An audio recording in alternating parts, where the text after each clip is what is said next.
Well, good morning, everybody. Ben and Woods, 97.3 The Fan. A victory lap Monday, I'm assuming, is coming. Wednesday. I'm out of my mind. It's a victory lap Wednesday. Oh, he's going to get, he's here. He's got his cape on. He's ready to go. He's being very blasé about it right now, but I know him. It's coming. This is like my work wife. I know exactly what's coming. I'm Woodsy. Paul Reindl, executive producer. Good morning, Paulie. Hey, how are you? Benjamin, good morning.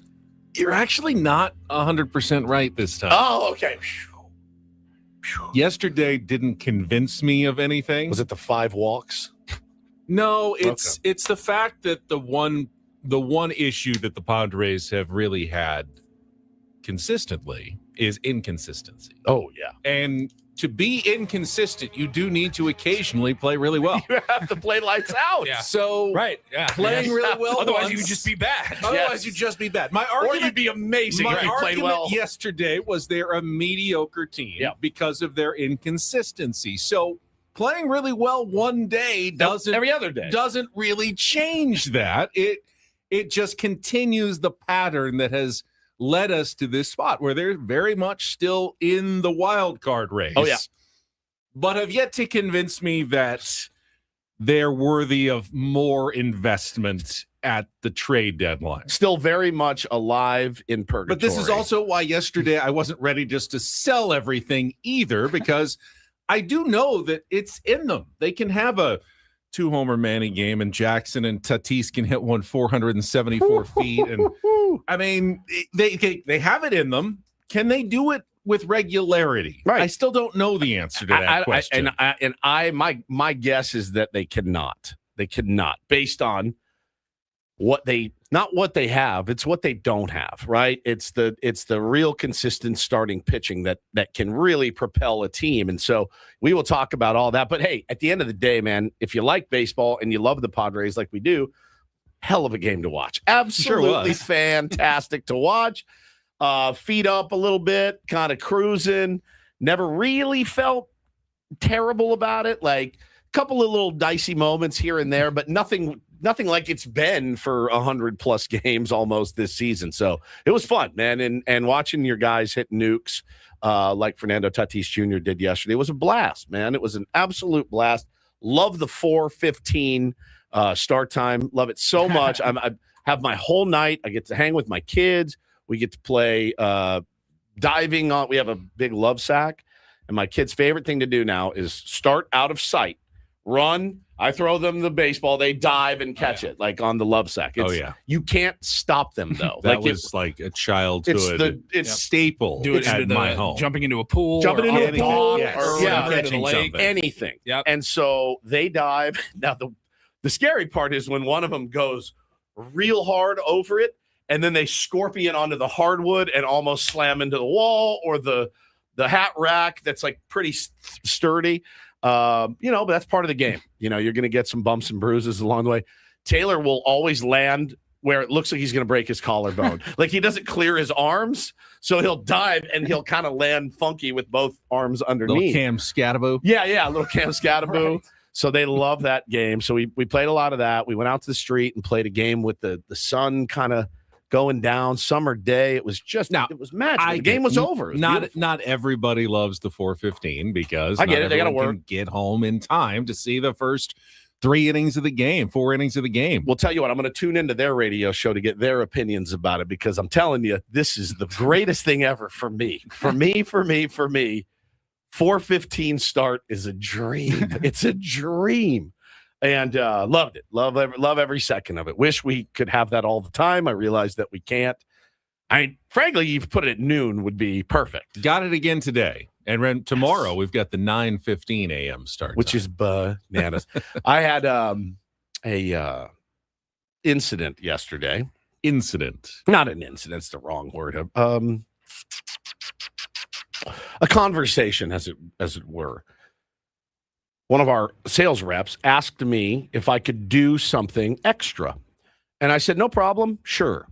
When would you like to do this? And is that really what you said? No problem. Sure. When would you like to do this? No, it's not. No. But for the purposes of my job and story, what you thought and what you said is different. Yeah. After some back and forth of, well, what if I did it this way? Would that? No. I need you to do it this way. Okay, fine. If that's how it has to be, then it has to be. So I will do it your way. They said, "Are you free Thursday at 3 p.m.?" And I said, "No, I'm not." About an hour and a half from my house, right? In traffic, it's about an hour and a half each way, right? I said, I'm really well, and by you the just way, talked about how like a lot of people that work until like 5 o'clock, they don't like the 4:15 games. So a 3 p.m. meeting for a morning radio host is what, an equivalent to like a 9 p.m. meeting? Yeah. If you're a 9 to 5er and they're like, I'm going to need you to come back in for a meeting at 9 p.m. tonight, right? Very few of you guys would be like, I'll do it. I love this team, right? So, you would say, hit me on a Zoom. I'm free for a Zoom, which is basically what I did. And they said, no, you gotta do it. And I said, well, first of all, dude, I gotta pick my kids up from camp on Thursday. There's no, then I got my kids. Like, there's just no way. And I went ahead and threw in, also unavailable Friday, because I will not be doing a Friday meeting. I said, but I'm free on Thursday at 8:30 a.m. Oh, right after because we're our off. short show. I'll just do our show. I'll go in. I'll handle the business. And they said, oh, they're unavailable. I go, man, sounds like we're at a bit of a stalemate here. I don't know what you want me to do. You know, it's got to line up, right? Schedules. This is brand new. This wasn't something on the calendar, the whole thing. And finally, he said, what about tomorrow, 10:30, which would be today? I said, no problem. I can do that. That's easy. So I will be going down to handle a little bit of extra business today, which is fine. But man, sometimes getting that schedule cleared and that, you know, I want to do what's best for the team, certainly. But I also have, there are also things that I have to do. It's never easy, man. Never, ever anytime easy. your schedule gets changes, jumbled up, it can be very stressful. Happened to me. It's one of the most stressful things. It happened to me yesterday, and it's for today. I was expecting to do a normal, leave here and go to Channel 10 shift, but I got a text late last night, 9 o'clock. Hey, something came up. We need you to anchor, which is fine, but it changes my whole day and plan and kind of week. Like all my stories, I have to readjust. And to my boss's credit, very appreciative. Like, I think they understand that it's not easy to change things at the last minute, and I certainly understand that. But you will be able to watch me on Channel 10 anchoring tonight. Yes, nice. I will be doing the news again this evening, starting at 4 p.m. Well, hopefully we get some pure gold out of Fact or Fiction tonight, as we usually do on Ben and Woods. We usually get cannibalism. That's a good one. Adolf Hitler. That's a great one. That was a great one. Do we still have the Jeffrey Epstein drop? Did we ever save that one or no? We may not have. That's actually fine. You know what? We may have drawn a line. The less we talk about Jeffrey Epstein is probably the better. But yeah, I can't wait. I can't wait for tonight, Ben. Penis. And I will probably get to see, because I saw the debut cannibalism yesterday of my new Super Bowl promo that is running on ABC 10. Yes. That we recorded about a week and a half ago in the studio. They had a script, a very specific script. So it was sent over by the folks at ABC and ESPN, and half of it is like a Toy Story themed Super Bowl promo, and then the other half is me in the studio reading a script. Are they leaning into Toy Story angle for the Super Bowl? Big time, at least right now. They have all the ESPN characters like Peyton Manning and Adam Schefter all turned into Toy Story toys, trying to make it to Super Bowl 61 in Inglewood already. It's a good bit. But they had a very specific script they needed me to read, and they wanted me to flip a football and catch it. When they told you while that, I was doing this, and when they told you that, the immediate panic. There was the immediate panic. Immediate. Anytime I tried to do anything athletic looking, even holding a bat in a still picture, as we know. Yeah, you hold it like Ty Cobb, split grip. Doesn't look. Ty Cobb was like, "Attaboy, that's how you do it." Look, good to see an old school hitter. I was wearing a suit, so I thought I did have the thought that Like it would look kind of better old timey because I'm wearing a suit. It didn't look good. Trust me. So good. I mean, but 8 years later, pictures still. I mean, we just went through the pictures yesterday, posted them on social media. Thank you for Thanks for being just generally kind. just horrible. People were really. Some people said nice things. A lot of people, which I didn't understand. I did. They were trying to be nice.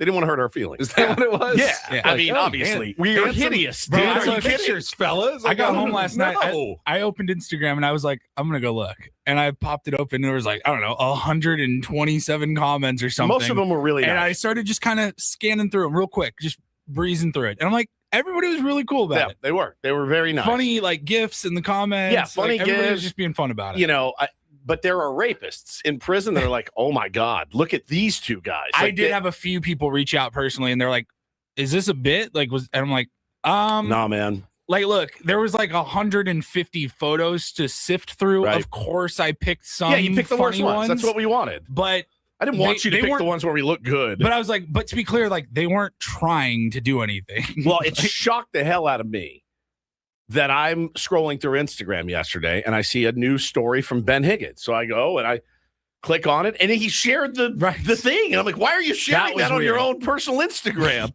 I just ignored it completely. I was like, he's leaning in. I And wanted people to know that these were the worst of the worst Got it. that we had selected. So back to the promo that you had to do. Now, again, they asked you, hey, so you're going to read this. It's Toy Story infused. We're going to get this thing done for the Super Bowl. It's a big, big deal. Huge deal. Like there's no two ways about it. Then they say at the end, we want you to flip a football up because you're the sports guy. You feel uncomfortable. I think you would feel uncomfortable if they gave you a golf club. Anything you do, true. like what's that? If you're not on the golf course, swinging a golf club looks dorky. Yeah. Inside in a studio. Yeah. So awkward. So they make you flip the football. How did it go? So we went through about 10, 15 takes.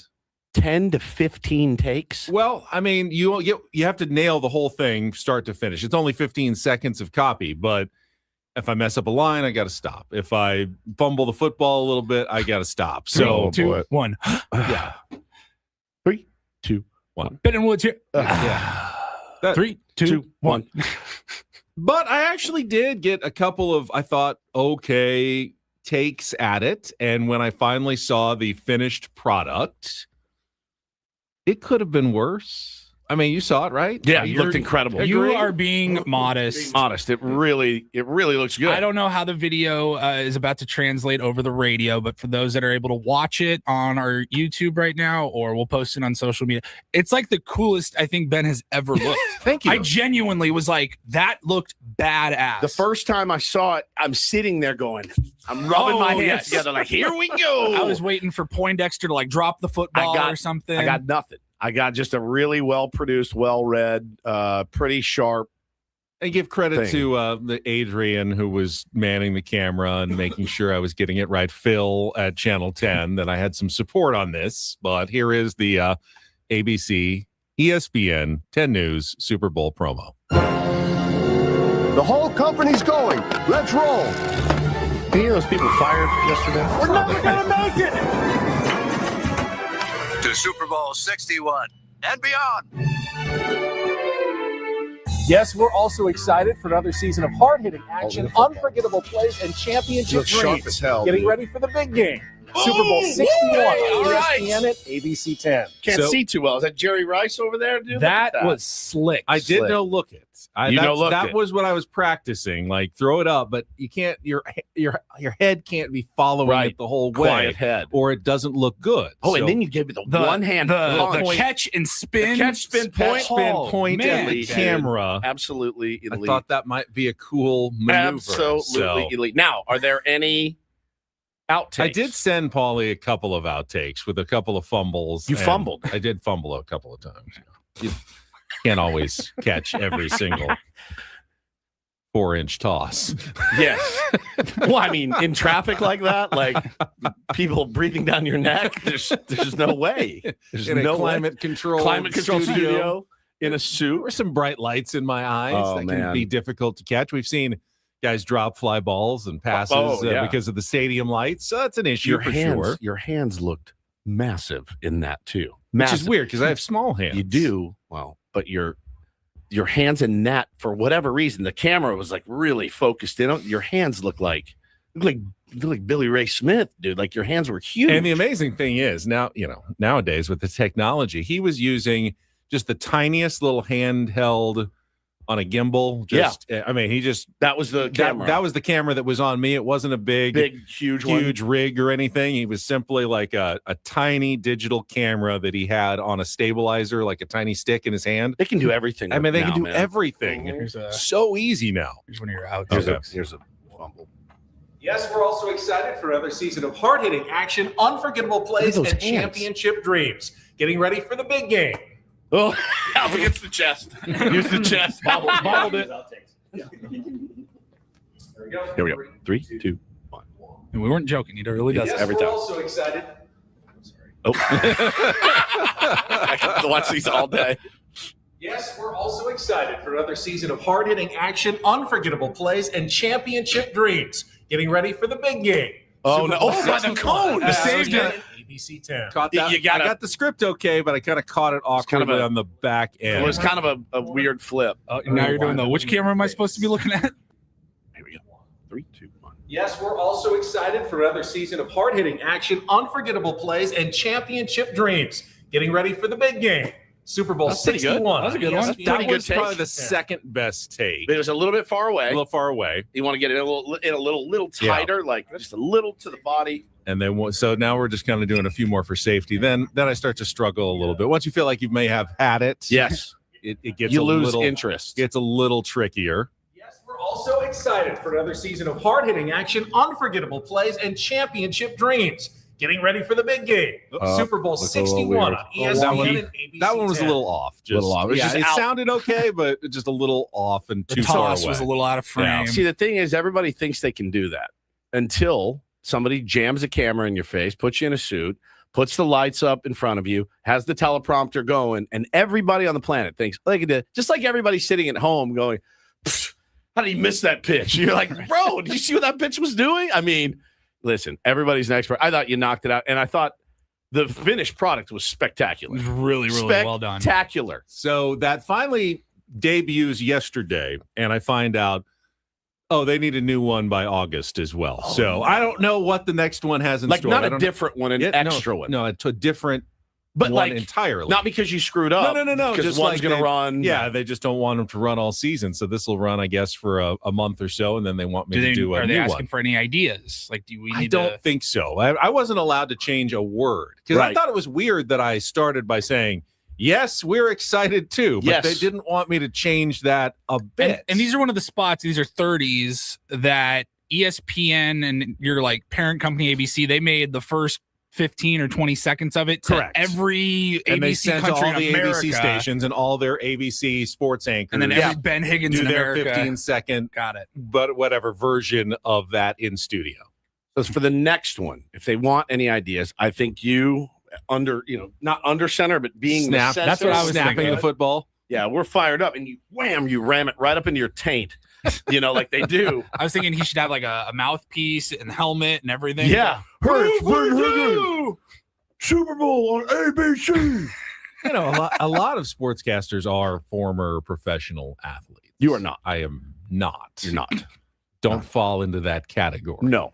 But I thought it was great. Yeah, kicking a field goal would be elite content.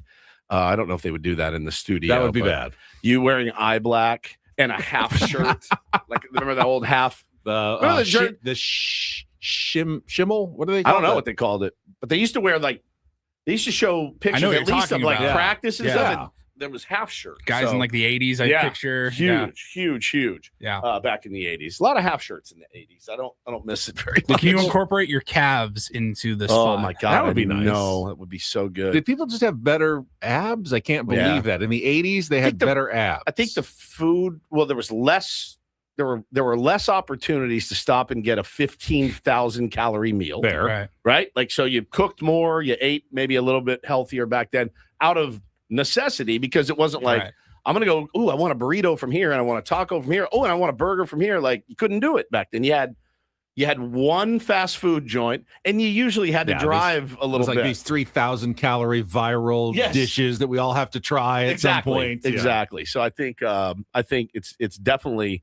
I think people were in better shape. I think they played more outside. I think there was less sitting inside, on the computer all day. Then again, we look at pictures from the 80s and baseball players who are 26. They look disgusting. 49. They look. And it's baseball players in particular. You're like, dude, you're 23 in this picture. You have a full mustache, you look like a stereotype of like you've been rode hard and put away wet, dude. What is your deal?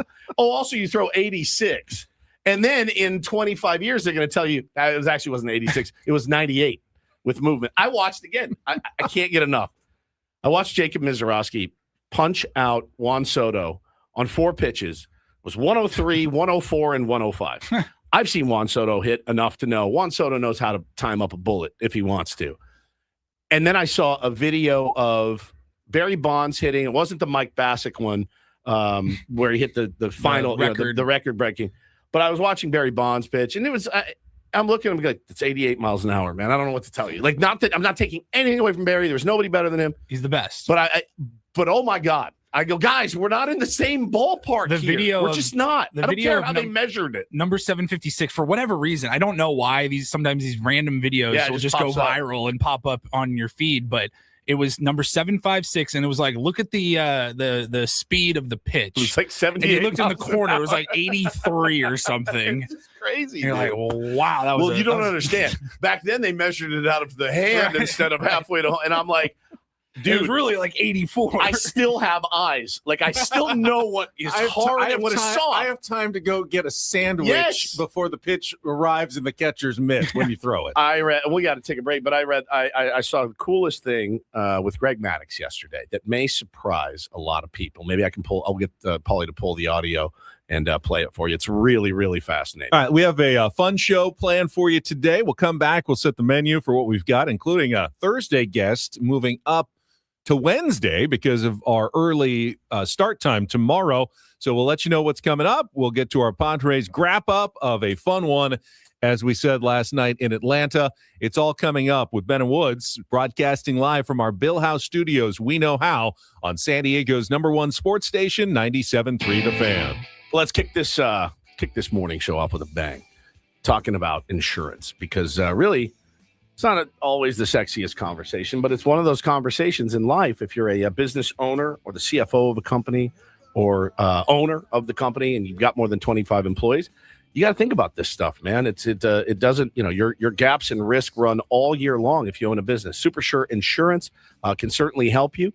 It can be difficult to buy a policy online. SuperSure, the super agency built for you.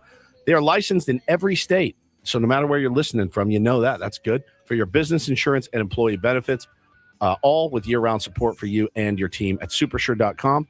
You can access their tools like the fine print facts, translate your current policy into plain English. You can see what's covered and what's not, plus the business value calculator so you can estimate what your business is worth, and then you'll know what actually needs protecting. Go to supersure.com today. One super agency, one powerful platform. All your policies in one place. Go to supersure.com. That's supersure.com. Paid for by SuperSure Insurance Agency, LLC, a licensed insurance agency.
He just here. I'll show you a little. Just a little. Please don't. Just a little bit. What hurts on you? Nothing at all. A little bit. Nothing. Now, So let's say whatever you're about to touch is the only thing. Let's say It's gonna hurt. Right? All right, yeah. Okay. Pretend your knee hurts. Pretend your knee. It's going to in a second. Right here. Oh, oh, that is not pleasant. Hey, player, this is all yours. This room with this view. This speakeasy with this cocktail. Hey, could you make that too? The spa with this. Ah. And this pool on this roof. This is all for you. The all-new Hamul Casino Resort, now open.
Will regain control of their future when charged with a crime since 2010.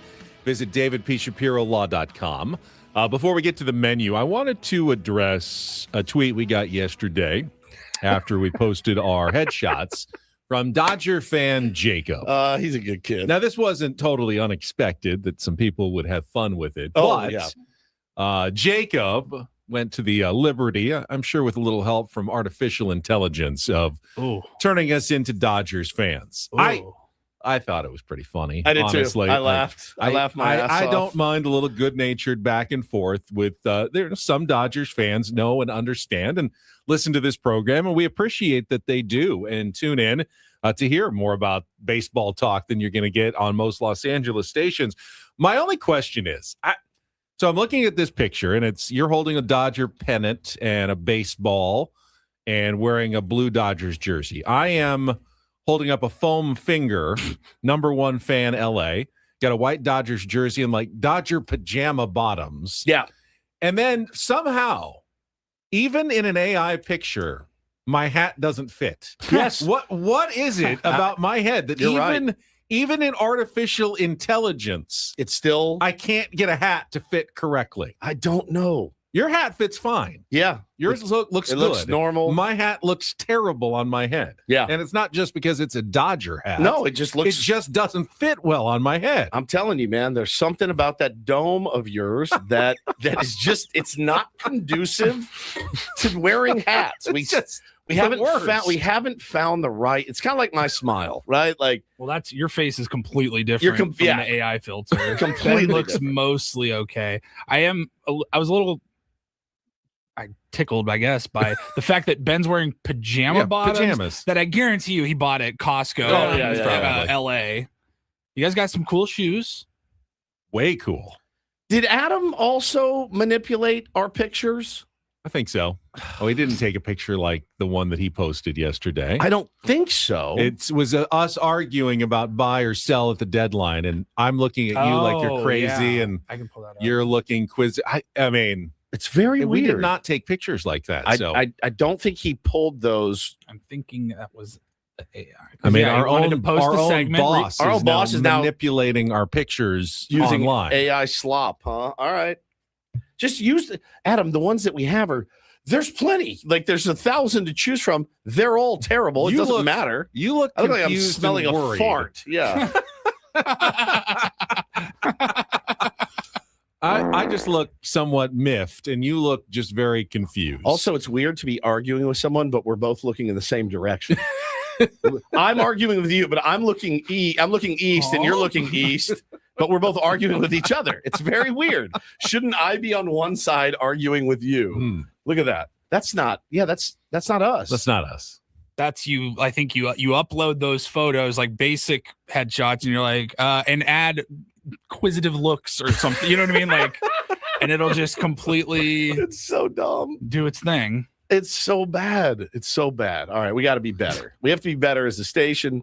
We have to be better as humans. All right, we've got a busy show for you here. Midweek, Wednesday coming up. We'll have our Padres Wrap-Up of yesterday's 8-3 win over the Atlanta Braves. And then at 7 o'clock, it took him until the bottom of the ninth inning, but Jesse Agler did get to his Incorporator word yesterday. Poppin' Jay will play for you how he got it into the broadcast yesterday at 7 a.m. By the way, since Paulie brought up Jimothy in the Reindl Report yesterday, The raccoon with short spine. my entire feed is just more creepy. Here's Jimothy playing the guitar. Here's Jimothy in a garbage can. Everywhere I look, People are like, oh, here's a video I have of Jimothy from 3 years ago when he was a baby. I am literally haunted by the short-spined raccoon Jimothy. It's all I see now. It's I did not see everywhere. it for a week. I was free and clear of it, and now Ben, my whole feed is littered. My feed is peppered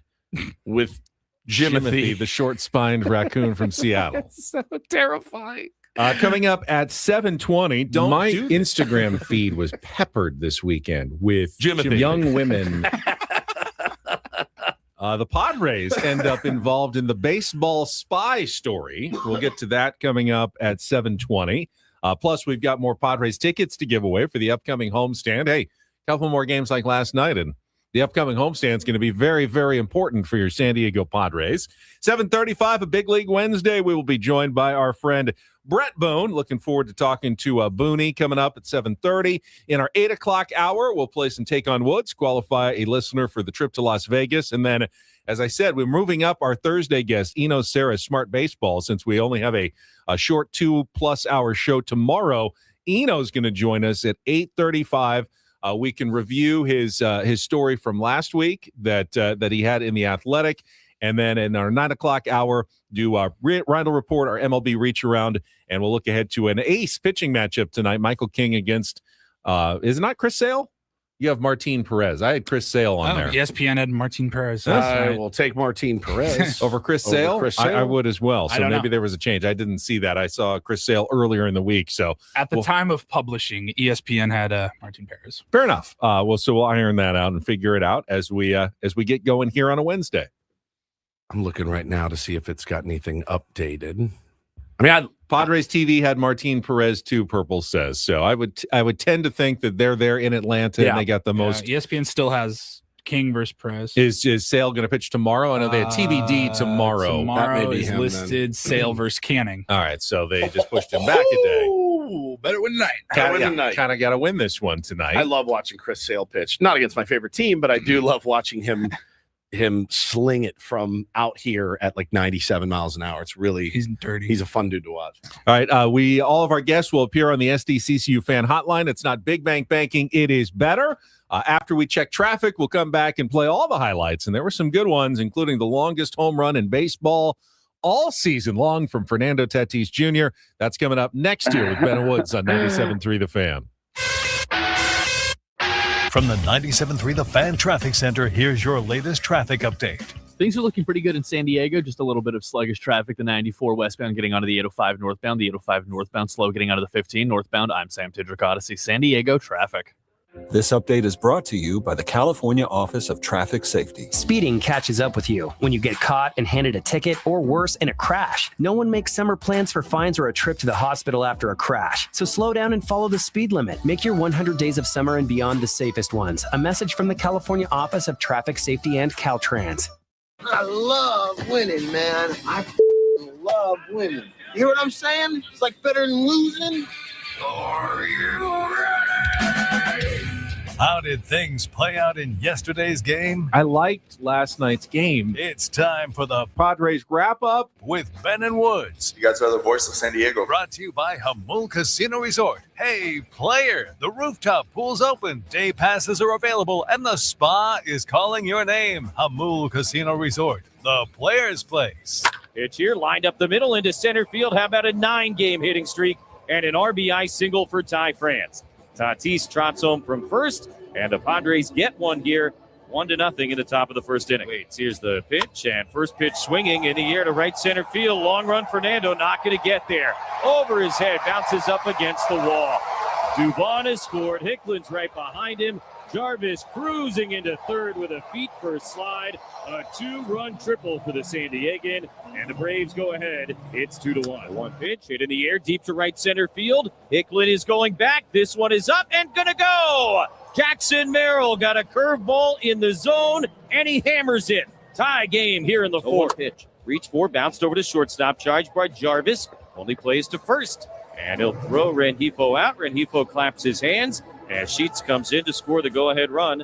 And the Padres ahead now, 3-2. Love that. Pitch, Fernando laces it the other way towards the right field corner. That'll bounce and hit up against the base of the wall. Picked up by Hicklin. Tatis cruises into second with an RBI double. The Padres have added to their lead. It's now 4-2. 3-0. Manny launches it deep to left field. Dubon back towards the corner. He's looking up. This one gonna go over the bullpen for Manuel. His 21st of the year. And for the second consecutive night, Manny leaves the building. It's 5-2 here in the fifth. I would have. And he laces it in the air to deep center field. Harris is back. He's looking up. This one gonna go. Second of the night for Manny Machado. Number 391 in his major league career. He leaves the yard for a second consecutive inning, and it's 6-2. Rengifo runs. And Fernando hits it in the air. Deep to left center field. Forget it. Dubon's not even going to turn to watch. A long home run. 474 feet for Fernando Tatis Jr. And a 2-run put-away shot here in the eighth. It's 8-3. Baldwin at first. Jarvis at second. 2 down. The 1-2 pitch, Olsen swings and misses, strike 3, and Mason Miller with 3 strikeouts in the bottom of the ninth closes the door as the Padre big boys provide some big hits in a big win here tonight in Atlanta. 8 runs and 13 hits as the Padres beat the Braves 8-3. We have good hitters, It's not the lineup where they're hitting, it's when they commit to a plan and take good at bats and pitcher doesn't pitch his game. You can put up a game like that, which was a lot of good offense. You've said several times, in fact, there was a video that used to play at Echo Park about if your big guys hit, you guys would do really well. And they hit tonight. What did you think of your big guys? Yeah, that's true. It'll be true the rest of the season, too. Not to put a ton of pressure on them, but they feel that pressure anyway. They've gotten the contracts that they've gotten because of who they've been in the past as players and who we believe in them, going forward. We still believe in them as much as we've ever believed in them. And, you know, whether that goes the way we want it to go the rest of the season or not, we still believe in them, and we're going to ride them and pat them on the back and encourage them and hopefully get the best out of them as we go forward. Watching the replays of Fernando's just massive blast. It lands like 2 or 3 rows down in the aisle of the deep left field section at Truist Park and then bounces up. It's actually like a guy in line at a concession stand on the concourse that ends up with the baseball. That was hit so far, 474 feet, the longest home run by any player in Major League Baseball this season, beating by 1 foot Drake Baldwin, who was behind the plate watching it go. Was not pleased about seeing that as soon as he hit it, Baldwin just hung his head. And you're like, oh, we got him here, man. That was beautiful, man. That was an absolutely beautiful game. The top 5 in your order drive in 7 of the 8 runs. Like, weird. That's super odd that you just dominated that game, you know. And it's good to see them swinging the bats a little bit better, you know. And Ty France has just been awesome, man. I don't think he gets enough accolades from at least this show. He's just been outstanding. You feel really confident with him at the plate. I love the pregame that he did with Bob Scanlon as well, talking about hitting, and it was really, really a great night. Padres did trail 2-1 after 2 innings. It looked like it was going to squirrel away. You did have the feeling like, is this going to be another 4th straight bad outing by Walker Buehler? He was taxed heavily, even though he only gave up 1 hit.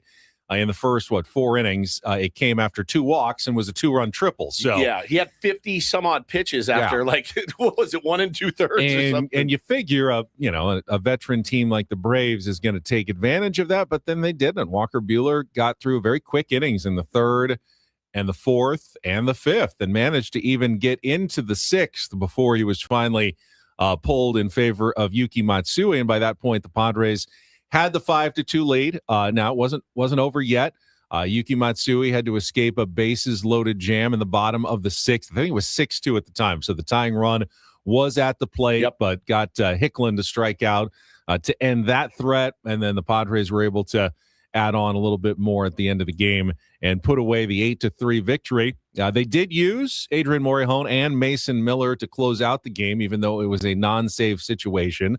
Miller had not pitched since the Friday night game in Kansas City, where he came out in the 9th, loaded the bases, escaped the jam, but they did not bring him back for the 10th inning. And of course, Padres lost that game. Maybe in hindsight, if you knew that you weren't going to need him again until at least Tuesday, and even in that sense, it's a 5-run lead, you go, maybe we could have just pitched him another inning on Friday, but you don't have a crystal ball and you don't know when you're going to need your closer again. For the record, you could have pitched him an extra inning on Friday. Regardless, he had pitched in like 7 days. Sure. Yeah, for sure. When he rolled out, I texted you guys, Miller, ? Like, I understand, needing to get guys work.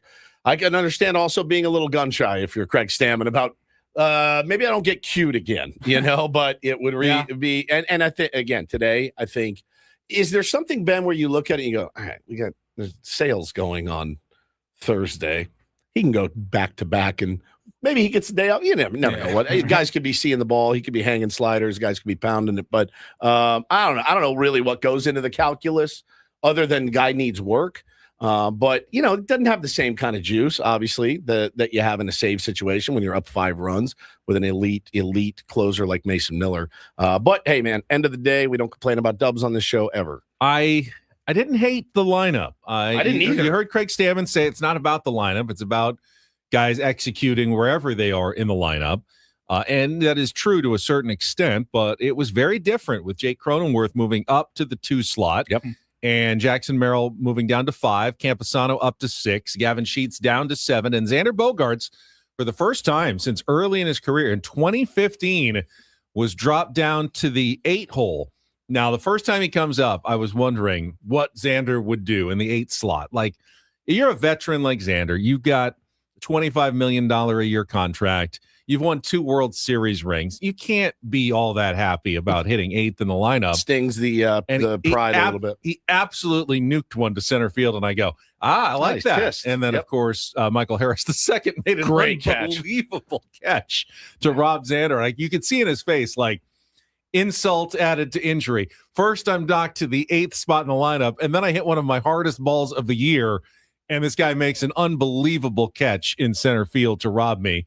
He did end up with 1 hit and a run scored later in the game, but it felt like a deeper lineup. It did. It really did. For the San Diego Padres. Somehow same guys just mixed around, and you felt like I kind of like Xander coming up 8th. I feel better about wow, he's like a really good 8-hitter all of a sudden, as opposed to a really bad 3-hitter. He's now a really good 8-hitter. We've seen some really top-heavy lineups here in San Diego the last 5-6 years, right?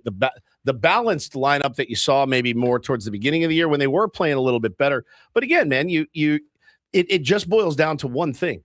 You're getting massive contributions from the guys that make $20 million plus, other than Xander right now. But even sliding down to the 8 last night, that's a contribution, and it should not be overlooked. Lengthening the lineup, making it a little bit deeper. I thought it was a great move by Craig and the guys that were in charge of putting the lineup out. And while he really is nothing more than a veteran minimum pickup, props to Luis Rengifo, no doubt, who drove in the go-ahead run in the top of the 4th inning with a really good ground ball.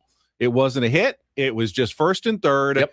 But it was a nice little soft ground ball that they couldn't do anything with other than throw to first base, and gave the Padres the lead in that situation. And Rengifo's actually done quite well. He's hitting 500 with San Diego Padres, we'll take it, man. Earning more chances in that lineup, even if it is in the number 9 slot.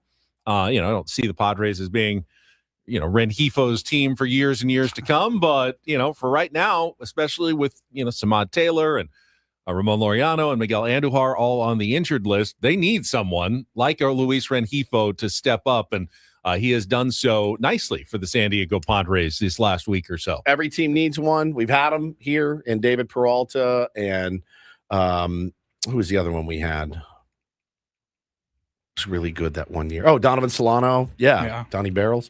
Like there's those role players are very, very important, and it gives you a little bit of depth, and you feel a little bit better. Is he a switch hitter, or is he just?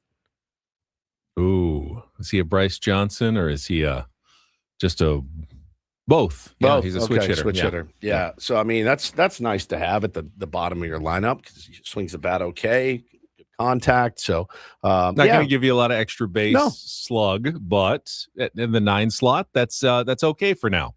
Yeah, I thought it was a really well-balanced lineup.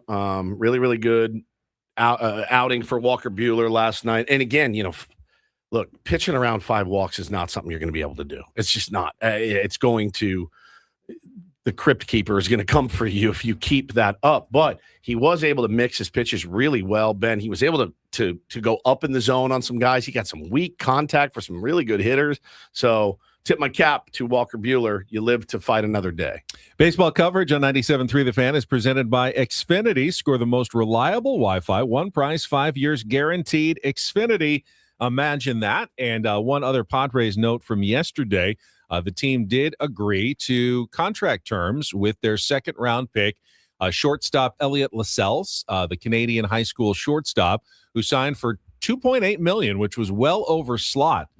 In fact, that was a record, the most ever for a Canadian high school position player, which is a lot of qualifiers, but still $2.8 million. Obviously, Padres think very highly of Lascelles and wanted to make sure that they got him into the fold. They have until, I believe, July 27th to sign the rest of their draft class. 5 days. And I don't think there's any worry about anyone other than the teammate of their first-round pick, Coleman Borthwick, the other Grant Lord, I think his name is, the other pitcher. He's probably going to college. They'll try to convince him to sign. They took a flyer on him a little bit later in the draft. He would definitely need to sign for over slot. Don't know how much over slot they have after going over with Lascelles, but we'll see how it all shakes out in the next 5 days before the Padres do wrap up that draft class. It'd be nice to get that guy. It'd be nice to get that guy. Well, I mean, you're trying to build up a farm system that was ranked at the bottom at the start of the year. So, getting as many of these guys and hopefully hitting on a few of them can change that pretty quickly.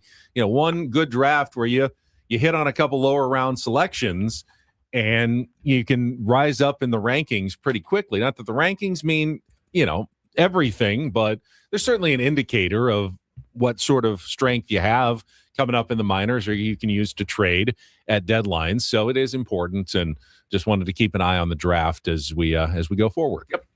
All right, we will come back. We have the Incorporator to pay off. Popinjay was the word for Jesse yesterday. Took him until the 9th inning, but he did squeeze it in the broadcast last night. And then Don't Do This and Bret Boone on a Big League Wednesday, all coming up in our 7 o'clock hour. More Ben and Woods on San Diego's #1 sports station, 97.3 The Fan.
just a reminder, soccer back tonight in San Diego. SDFC returns from the 2-month-long break for the World Cup.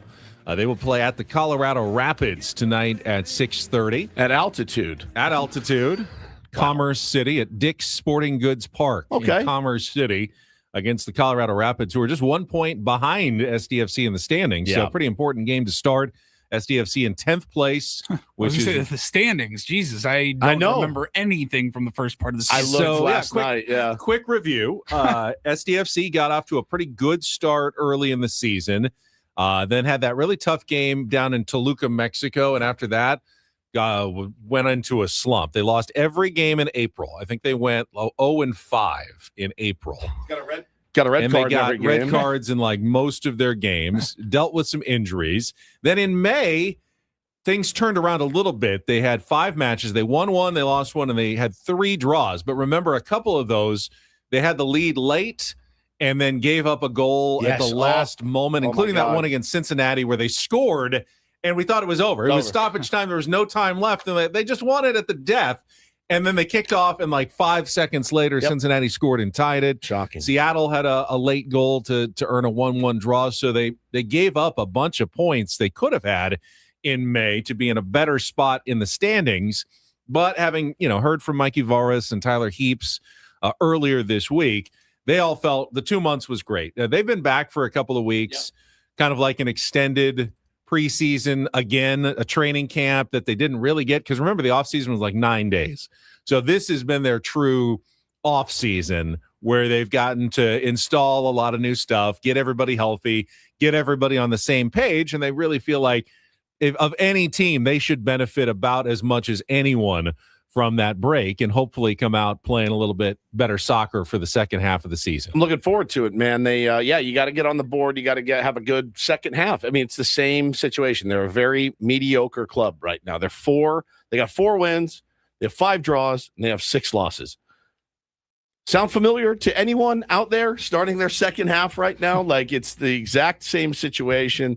The good news is the second half is truly a second half. In fact, there are more games left. I think they played 15 and they have 19 remaining. And so plenty of time. No other offshoot games where they do have the Leagues Cup in August, where they're going to have to go back to Mexico for a couple of games as well. Can't let it derail you. They mentioned, they said, hey, that's going to be tough. We're one of like 4 MLS teams that have to go down to Mexico again. So they do have those off games that aren't MLS, but they aren't for a while.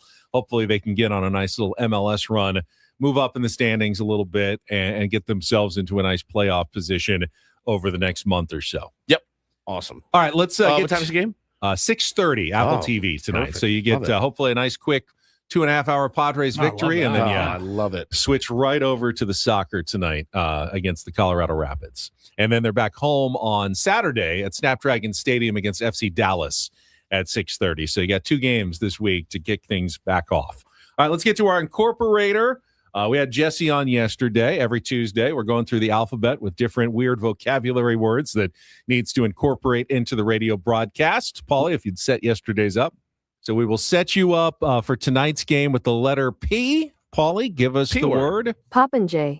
Popinjay. Popinjay. A popinjay is an old-fashioned, often derogatory term for a vain, pretentious, or conceited person who chatters boastfully and is excessively concerned with their appearance. Oh, wow. A popinjay. Popinjay.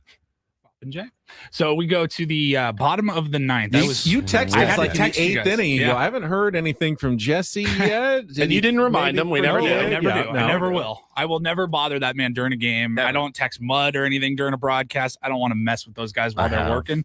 I try not to. You've texted? I texted both Mud. of them? If he, yes, sometimes I've texted Jesse. The last time I texted Mud, he was bragging about his team once again winning the fantasy camp championships. Yeah. And he was talking about the rings that he got before the game that day. And I texted him and said, "Hey, you know where you can shove that fantasy camp ring?" Genius. You know what I'll usually do if he gets going on something and forgets, like what movie was that? And I know it, or what song was that? I'm like Boston or whatever. I'll text him. When Donnie doesn't pick up on his references, I want to text him and be like, "I totally caught it. Totally caught it." Uncle Buck. It's rare. Once or twice, though, Jesse and Mud have texted me In the during middle of the their show. game. Yes. I'm always very surprised. I've gotten that too. When I get a text from one of them, but It makes your heart stop a little something bit. like occurs to them or whatever, Yeah. and they're just in between innings or even during the inning, they go, send off a text to my good friend Benny. So Now we go to let's the get bottom of the ninth, and Mason Miller on the mound. Jarvis walking to the plate.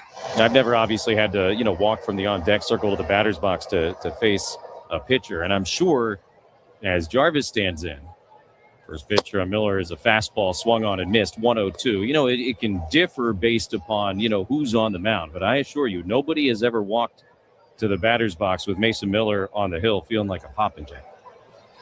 No, not at all. 0-1. Oh, not at all. Not I at thought all. he said, I don't know. He said, not at all. Not at all. I will give Jim Jarvis of Claremont High School credit. He got a hit. He got a hit off Mason Miller. Wasn't stung, but Bro, he smoked that triple too. Yeah, Who is this kid? He had a good game. Jeff Spicoli looking like Bo Woods clone out there. I'm like, dang, dude. Okay, like pretty cool. What was it? Was he in the outfield? Jim Was he a third Jarvis or something? was I can't even remember. playing yesterday. Shortstop. Okay, yeah, he's an infielder. Yeah. Can fly. Can straight up fly around the bags. That's hitting 292. Yeah. Got a OPS right around 800. Obviously not a ton of at-bats, but injuries happen, and the Braves have filled the bottom of their lineup with Bryce Hicklin and Jim Jarvis, Brewer Hicklin and Jim Jarvis at the bottom of the lineup. You know how every team has to go through this at some point during the season. You know how sometimes somebody's name doesn't match up to their face. Like you are Jim. Yeah. You're Ben Higgins. Thank you. Straight up. You could make an argument that I'm Steven Woods. Or Woodsy's probably. What does Jim Jarvis sound like to you? Because I know exactly what I'm picturing.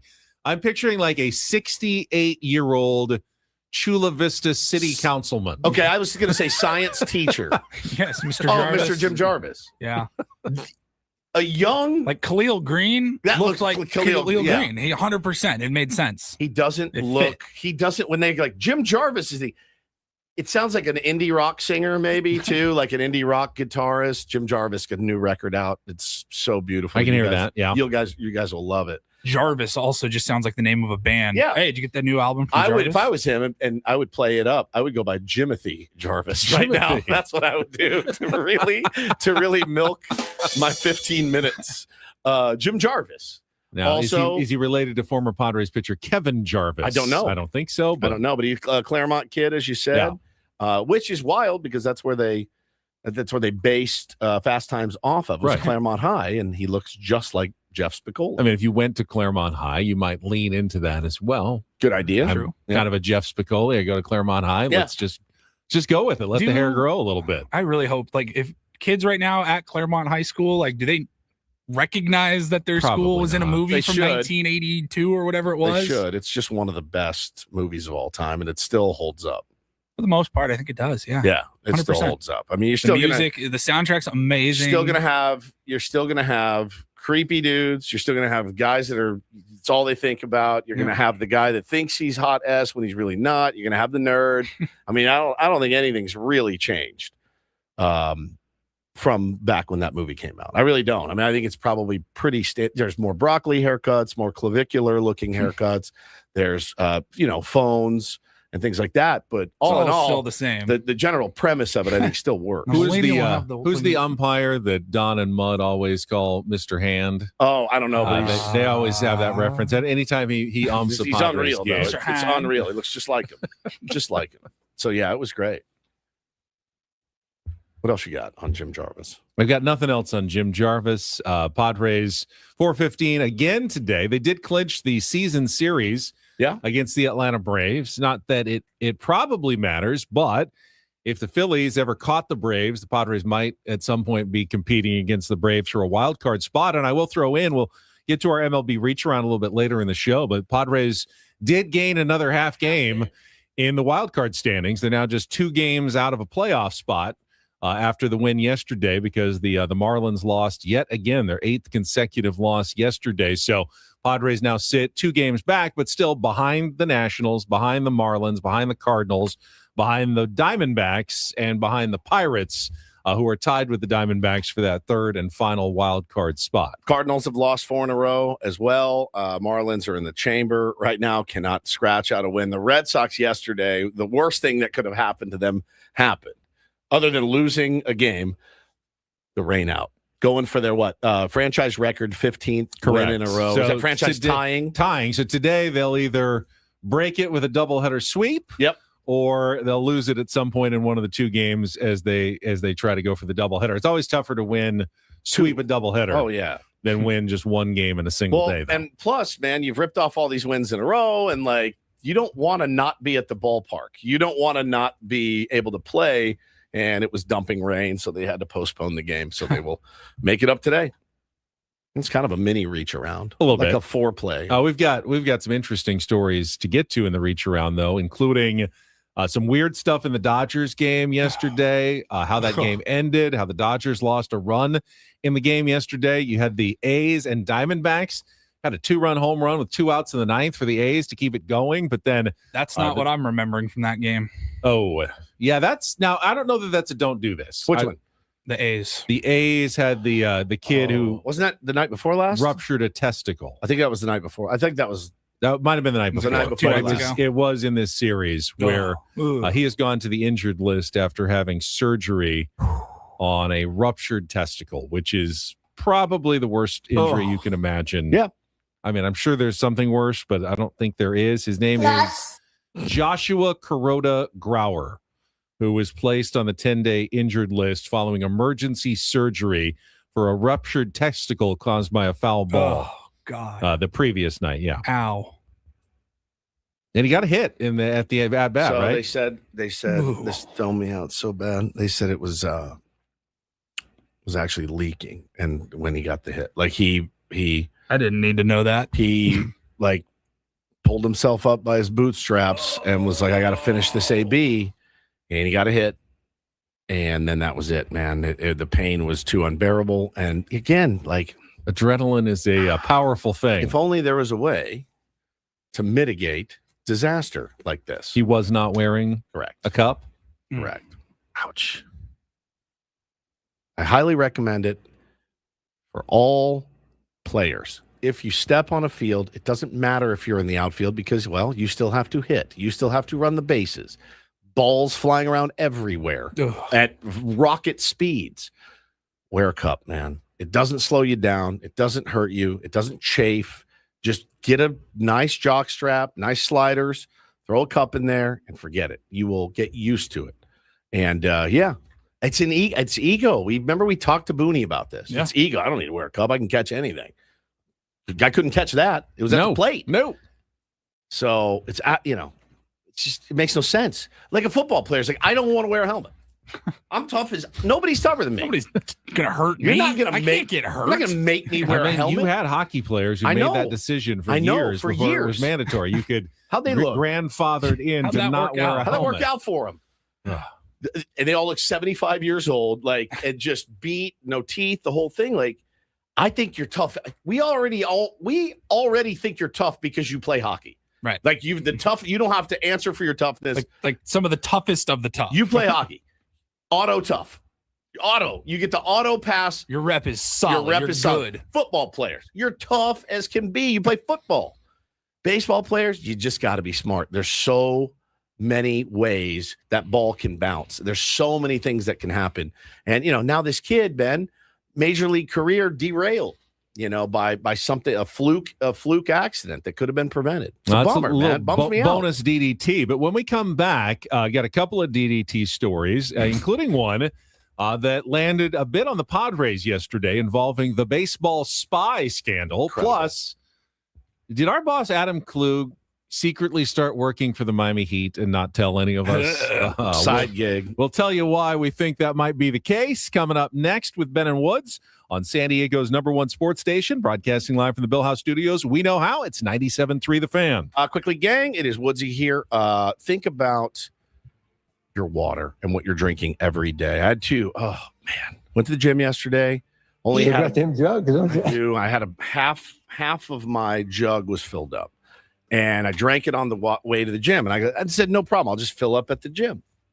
And I was so disappointed in the quality of the water at the gym, because again, I'm used to the best quality with Eco Water SoCal. We've got the system in our home. And listen, you can find cheap water filters anywhere, but Eco Water SoCal, they are in a different league, a different level. Customer service is fantastic. Their products are the gold standard. I told you I saw the Eco Water van in the neighborhood the other day. I'd like to take credit for that. I don't know if I should. It's in my neighborhood. They take time to customize a system that fits perfectly to your home. Their professional installation team, second to none.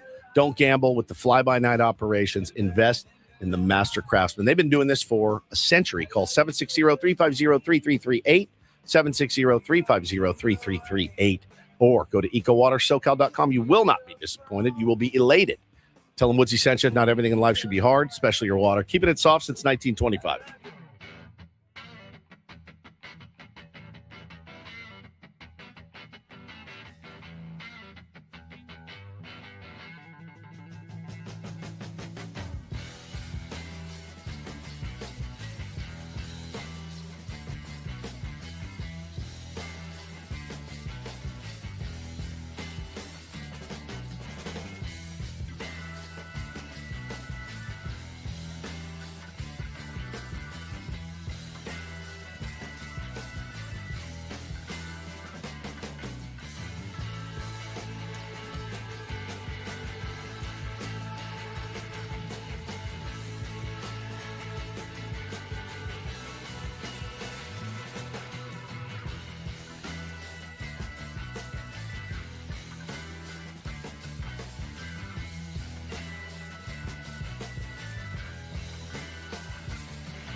Hey player, this is all yours.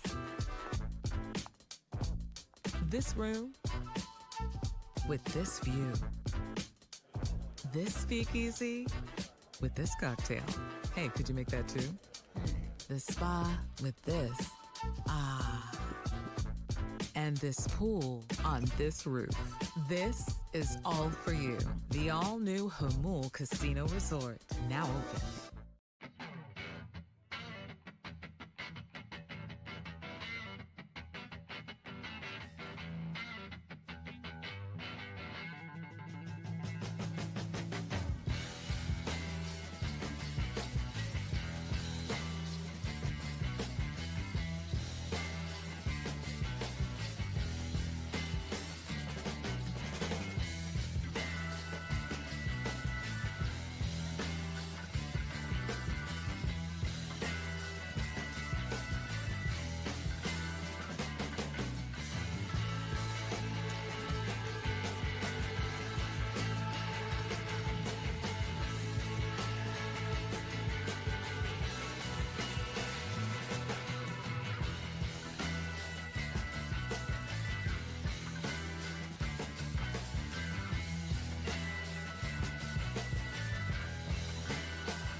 Ben and Woods brought to you by David P. Shapiro, criminal defense attorneys, helping good people regain control of their future when charged with a crime since 2010.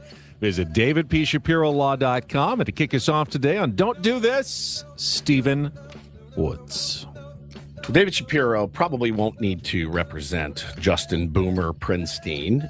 He was just fired from his job by the Los Angeles Angels. He was just hired in December, but he was let go after the team was alerted to an incident by Major League that happened while they were watching the Rockies. He's a scout for the Angels, and somebody caught him on his phone filming coaches and coaches only on his cell phone, sitting amongst the other scouts. Spygate. And they said, this is weird. And Boomer, as they call him affectionately, it's hard. It's weird that they caught him, though, because his website is like Boomer Spy, or Baseball Spy, it's called. And his Instagram page is The Baseball Spy. He does a podcast also called The Baseball Spy. So I think he was kind of proud of the fact that he was, in fact, the Baseball Spy, which is like the worst name of all time. You know what my nickname is? I'm the radio host. The FBI is investigating a bank robbery. They're going right to Twitter to, Bank Robber 3. I'm a Bank Robber 69 on Twitter. Exactly. I rob banks 22 at twitter.com. But yeah, he owns Banks with a Z, though. Banks with a Z. You're not supposed to film the other coaches to study their signs and such. You're not. But the funny thing is I mean, it's so Angels. The Athletic talked to a bunch of scouts, and they're like, look, man, there's no reason to do it. All televised broadcasts have a million different angles, and every team has the technology to upload and analyze all the angles as they see fit. One scout said, if a guy goes to his glove a little bit more when he's about to throw a cutter, we can see that. So unless you're trying to cheat, there's no good reason to have your phone out videoing. This isn't 2014. If that's the case, then what's the point of punishing him if they can get every angle anyway? So there really is no punishment. They fired him. You can't do it. You can't have your phone out recording coaches. But baseball's not even cracking down on him. They all just came together on a conference call. We're like, we all agree this guy's kind of an idiot. Perry, you fired him right away when it happened, when Perry was still the GM. You fired him right away? Yeah, we did. All right, well, learn your lesson and move on. No punishments coming down. I think he was also caught filming the Padres as well. That's what Dennis Lin reported, that they went back and they found him doing it during a Padres game as well. The Baseball Spy. Now, Padres did win that series against the Angels. 2 out of 3. So I don't know if it made a huge difference, but filming the Rockies. When was the last time we talked about the Angels and it wasn't some embarrassing story or something stupid? They are always in the news for the wrong reasons. Stepping in it, man. And that's they're not nowhere near good enough to also warrant some of the circus that is always following them. Yeah, for sure. For sure. I would hate to be an Angels fan. I am sorry, guys. That would be a tough. I mean, not like this is a walk in the park either. Tickets are fairly easy to get and affordable. It's a nice place to watch plenty a game. Of parking. They have a big bucket, helmet full of nachos, which is pretty cool. Like a big Angels helmet. They have really good cookies there. Do they? Beyond. Really? You can't even get them, though. The line is around the corner. That's why people are going to Angel Stadium for the cookies. It's a pleasurable experience going to an Angels game. DDT story number 2, as the Miami Heat have what seems like their slew the dragon again moment. Yeah. Is Adam Klug secretly working for the Miami Heat because their apparently social media team accidentally posted a link to a scheduled live stream titled LeBron James Introductory Press Conference, July 27th. Of course, LeBron has not made any decision public about where he is going. The Miami Heat, one of the teams certainly pursuing LeBron as he makes his last decision of his career. They claim it was simply doing due diligence, getting ready in case he does choose the Miami Heat, and it was accidentally posted publicly on their YouTube page, was not supposed to be there. But of course, now everybody, it's changed like the betting markets on LeBron James and where he's going once they posted that. So, honest mistake, Like Adam Klug against the Dodgers or something a little more inside basketball. We don't know yet. Do we have that Adam Klug clip just for reference? You know, if we reference it, I'd like to play it when we played the wrong promo. Yes. This was during the playoffs. During the playoff series against the Dodgers in 2024. Yeah. When the Padres were up 2-1, I believe. Yeah. Against the Dodgers. The Padres have slayed the dragon again. And that ran live on the radio. And we didn't win that series, right? No. If I remember correctly. No, they did not. Now, Paul, you set up live streams and, not press conferences, but live shows and things like that. What's the turnaround time on if I came to you and I worked for the Heat and said, we got it, it's done. We need a week. How long? How long does it take you to set up? 30 seconds. Yeah.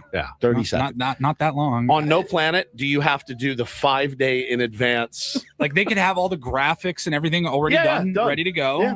And then, you just log in, set it up, and publish. That's it. Takes 30 seconds tops. There was another one last week. I don't know if you guys talked about it. I'm guessing you probably didn't. Pardon the interruption. Great show. Been on forever. They also have a podcast as well. And last week, they put out a podcast where the title said Steph Curry behind LeBron's stunning Warriors decision. Oh, okay. Yeah. But then their description was like, in this episode, Tony and Frank talk about Argentina's victory over England. Like it had nothing to do with LeBron. Just, I don't know how they messed up. They put the title like LeBron had signing with the Warriors. Yeah. So we've had two different posts that indicate he's going to two different teams. Interesting. He says, I'm not rushing it. No one's rushing me. He's taking as much time as he wants. We know he's going to milk this thing until he absolutely cannot milk it anymore. Finally, a little do this. DD Mega Doo-Doo. I loved this so much. Greg Maddux, best of all time. Often the guy that older baseball fans will point to and say, I don't know why these kids can't be like Greg Maddux, man. Greg Maddux didn't need to throw hard. Greg Maddux, all he would do in today's game is he just worked the corners and north-south and east-west, and he was a thinking man's pitcher. You're absolutely right. ABS would probably be really bad for Greg Maddux. Oh, he would have hated ABS. Getting all those Eric Gregg calls outside. Well, Greg Maddux thinks differently of that, but that's not – so there's one piece where he says, oh, hey, I love ABS. I love it. And they it was on Baseball is Dead podcast, and he said, oh, no, I love it. He said, well, bro, you would have been screwed. You got 6 inches off the plate. He goes, yeah, but they missed a ton right down the middle. He goes, it all would have evened out. He would have found the corners where you would have never had a guy swing. I think he's right there. But what he was talking about in this clip, and I love this, man. I thought this was really interesting to hear from a former player, and especially a player of his caliber, talking about the importance of being able to throw hard. If you could take the high school version of yourself and drop it into 2026 and seeing a guy like Skeens, his pedigree, the success that he had in college and then also into the big leagues, would you take his words to heart and say, this is something that I'm going to have to go to one of these velocity farms and train? Or would you have had the mindset of, I accept your challenge, I can do it just fine exactly where I'm at right now? I was told that I was going to throw hard enough to get drafted. And if I want to have success, I need to rely on movement and location. Obviously, pitching's all deception. It's making the hitter think he's seeing something he's not. That's why the changeup was invented. That's why the breaking ball was invented. It's all these things that try to trick the hitter. My kid never threw hard enough to get drafted. My kid, topped out at 82, 83. He played at college. He made the all-tournament team and all that. He led his team in innings and ERA and did all the things right, but he didn't throw hard enough to get drafted. I wish the kids that threw hard were able to do the things that he did on the mound. You got to throw hard to get drafted, bottom line is. So, yes, I would say, hey, if you want to get drafted, you better see if you can pick up your velo and start touching that 95 mark or higher. Coming up, our mark was 90. Now that's not travel ball coach. That's not college coach. That's the Greg Maddux telling you he's not saying you couldn't have success throwing not as fast. No, but he's just saying you'll never get an opportunity. You will not get a chance to even ply your craft if you don't throw 95 now. And whether that's good or bad or whatever you want to think, but that's Greg Maddux saying that, and hey, I wish he wished his son threw harder, but was also able to do the things that he did really well, move the ball and whatever. But I think it's important, and for me, it's always refreshing because every time I see, I don't know, like I love Will Clark and Eric Burns. I do. I actually wrote them a comment on their Instagram feed.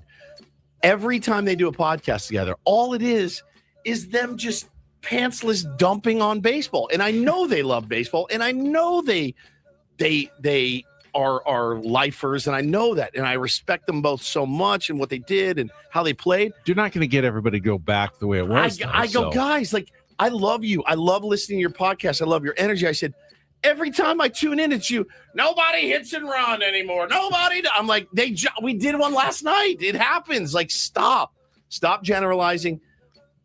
Embrace that they never say anything positive. It's never anything positive about baseball. And I don't know how you can watch baseball these days and not take something positive from it. It blows my mind. But Maddux seems like amazing, he's pretty reasonable guy. Why isn't he in a booth for every game? He probably didn't want to. He probably likes playing golf, sure he's got gambling, like just doing his thing.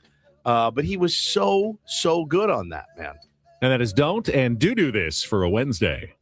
That was Don't Do This with Ben and Woods on 97.3 The Fan. Got Bret Boone coming up on a Big League Wednesday. He had Greg Maddux, I believe, on his podcast not so long ago. Before we do that, though, let's give away some Padres tickets. The Padres coming home next week to host the Colorado Rockies, and we got 2 tickets for the game on July 28th. The first 40,000 fans will receive a free Padres poncho. Cheer on the Padres at Petco Park before the summer ends. Visit Padres.com/tickets to get yours or win them by being the 5th caller right now at 833-288-0973, 833-288-0973. And then we'll come back with Bret Boone next on Ben and Woods on 97.3 The Fan.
He just, here, I'll show you a little. Just a little. Please don't. Just a little bit. What hurts on you? Nothing at all. A little bit. Nothing. Now, So let's say whatever you're about to touch is the only thing. Let's say It's going to hurt. Right? All right, yeah. Okay. Pretend your knee hurts. Pretend your knee. It's going to in a second. Right here.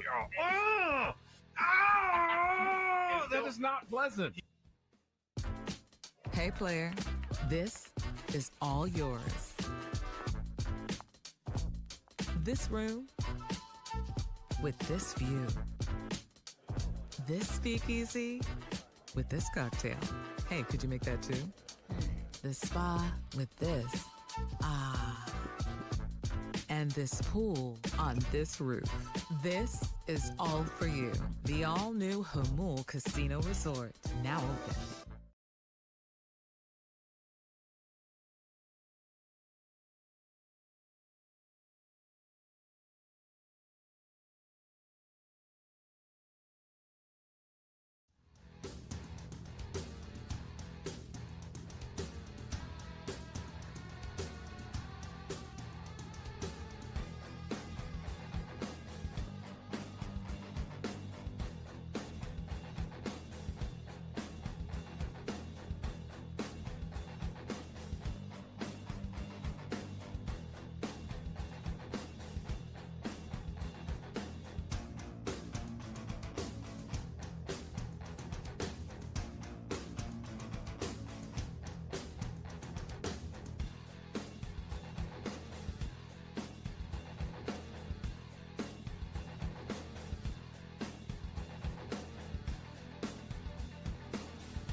Congratulations to Miguel, won the Padres tickets. Thanks for listening, tuning in. We'll have more opportunities to win Padres tickets tomorrow and Friday. But right now, it is a Big League Wednesday, and we are joined by Odyssey MLB Insider Bret Boone, host of the Bret Boone Podcast, featuring weekly interviews with the most notable names in baseball. Insider calls are presented by Grainger, with professional-grade products in every industry. Grainger has you covered. Call, click Grainger.com, or just stop by. Booney, I saw you on television over the weekend with one of my competitors, but looking good. Looking sharp. And I hope that was a good experience for you. Oh, it was a wonderful experience. Yeah, I went down to the studio and you can't like Darnay more than me now, though. No, you have to like Ben more. Okay. No, that's fair enough. Fair enough. I had to think about it. Are you still getting fat and happy off the Ben and Woods residuals from the podcast we did with you? Is that money still rolling in? Oh, absolutely. I just redoing the deck. You send us a picture. Thank you, Ben and Woods. Thanks, Ben and Woods. Yeah. Dude, I know you saw this the other night, and I had to ask you because Caleb Ferguson he's a very fiery pitcher. He was pitching and they were losing pretty badly, 7-0 at the time. But crew chief Bill Miller just couldn't get out of the way. Get out of the way. About a 5-hopper. And Caleb Ferguson turned around and he unloaded on him. And not only like, hey, dummy, you got to get out of the way. It was, you're a fat MF, F you fat F. And I go, how did he not get run, Booney? Because I've seen guys get run for way less. Because he knew he was, and he knew he was. He knew he didn't make the correct effort. He's kind of taken on the Joe West personality. Now that being said, he's kind of the patriarch now. He's out there. He's got a lot of tenure. He's kind of that. Hey, I'm here. Joe had that persona. Now, let me preface it with this. I love Joe. Me and Joe had an awesome relationship, but I don't know if I was in the majority of loving Joe, but he was a fair umpire. He was a fair umpire. And I'll tell you, we'd go back and forth, but I liked Joe. I've seen it before. I've seen those words uttered to Joe West. I've called him that. Now, I called him that in the correct way, I think, and got away with it. But that's just heat of the moment. And that's a big play right there. And all of a sudden you see what you perceive as he didn't go above and beyond to get out of the way. He did not. And you need to do that as an umpire. That's part of the deal. And he just saw it wasn't so much the result. The result is frustrating enough. It was what he perceived the effort to be. Do you remember your softest ejection? Like a guy that was just like, I'm done. Like I'm not in the mood. Everyone has bad days, right? Like everyone. Well, how many times do you think I got ejected in my career? I figure I got 2 or 3 years in the minor leagues, 14 years in the big leagues. How many times do you think me with my soft demeanor, always willing to get along with everybody? How many times do you think I got thrown out? Total? 3. I was going to say 3. I feel like he's one. asking. He's asking. Just Yeah, one. okay. You were only ejected once in your entire One time, career? I believe I was ejected in 2003. And it was an illegal ejection. Still have not paid the fine to this day. It was a Shadows game in Kansas City. It was mid-after, one of those 4 o'clock starts where nobody can see, sunny out. Bounced a pitch. Umpire called a strike. I'm going crazy under my breath. It hit the ground. Hit the ground. He's hearing me. We both can't see, but it's obvious. So, I'm barking at him, and it gets to a second pitch strike. It's just brutal. I work it to a 3-2 count. And he bounces me a slider. I swing and miss it by a 1.5 feet for strike 3. Fire my bat, fire my gloves, fire my helmet. The umpire throws me out of the game. I said, what are you doing? I said, I swung and missed the pitch. I was angry at myself. He says, Bret, you weren't angry at yourself. You were angry at the 2 strikes I called against you, which he was correct. He's right. But how could he prove that in a court of law? And I yelled, I got in his face. I couldn't believe I was ejected. And I remember not paying the fine, writing a note to, I think Frank Robinson was the head guy. And I used to play tennis with Frank when I was 2 or 3 years old in Puerto Rico. So I said, Frank, here's the deal. I'm not paying the fine. It's an illegal ejection. Look at every tape you want. Never got a retort. And they've just been racking up interest ever since. They're going to hit you. Goes down in infamy. But one ejection. So I never got ejected. There's a strategy to this. You've got to be able to know how to push the envelope, push it right up to the edge. And when that umpire's had enough, you've got to be able to sense that and back off. It's like 7th grade when you're trying to get away with something with the teacher, and you got a cool teacher that thinks you're cute until she doesn't think you're cute anymore. Yeah, you pushed it too far. Thinking you're cute, get out of there and put your hands, fold them on the desk, and say, "Yes, ma'am." Yep. I love this conversation, talking to Bret Boone on our SDCCU fan hotline. It's not Big Bang Banking, it's better, because umpiring has changed quite a bit. From when you started, certainly when your dad and your grandpa played, but nowadays with ABS, everything's kind of regimented. The strike zone has to be the same. I remember the stories back in the day, like Doug Harvey, like umpires could do whatever they wanted. Like, hey, we want to get out of here in an hour and 45 minutes. Everything's a strike today. You better be swinging. And they'd either tell you that before the game. I mean, do you have any memories of those umpires who just kind of went rogue and did things a little bit differently?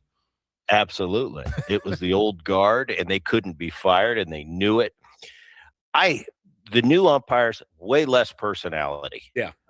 Robotic almost. They're all kind of, you can tell they all just got out of umpire school, the way their actions are. That being said, they're really good. They're really good. There's a ton of integrity in the game, and it's forced because you are so critiqued and you are analyzed and you are ranked. So they have to be. I love it. As a player, that's all I want. Give me your best you can do. You're a human. You're going to make mistakes. Do the best job you can. I think these umpires today are great and better than they've ever been. That being said, they don't have the personality of the old guard. You'd sit out there and talk about dinner. Well, and this is a strategy with your umpires. You talk about dinner. You give them suggestions. You know they're going to be behind the plate. When they're out with me at second base, I know he's going to be behind the plate in 2 nights. So I want to get on his good side. So how are the kids? How's Darlene doing? This is what you do. That's how you interact with umpires. But you're right. Getaway day. And they didn't even have to say it, but we are spoiled as players. We have private planes. We leave when we want to leave. We leave when we say we leave. The umpires have to catch a commercial flight. And on a Sunday getaway day, they have to be in another city Monday. If we go extra innings before this runner on second, this game could go on for 2 hours. So that umpire is going to widen that strike zone. I hated it because I just thought the integrity of the game got compromised. And I thought, you know what? It still matters for me. So I don't think a strike 8 inches off the plate should be called a strike in a big league game. This is what I do for a living. This is how I feed my family, because you've got to catch a flight. You might have to rebook your flight and fly out tomorrow morning, but please give me that. So, yes, a lot of that went on, especially when I first came up. They would test you as a rookie. Oh. You had rookie status. They didn't like the way you walked, the way you talked. They were going to test you. And, I was tested a lot. We all get tested as rookies. Once you pass the test, once you establish yourself, now it gets a little more fair.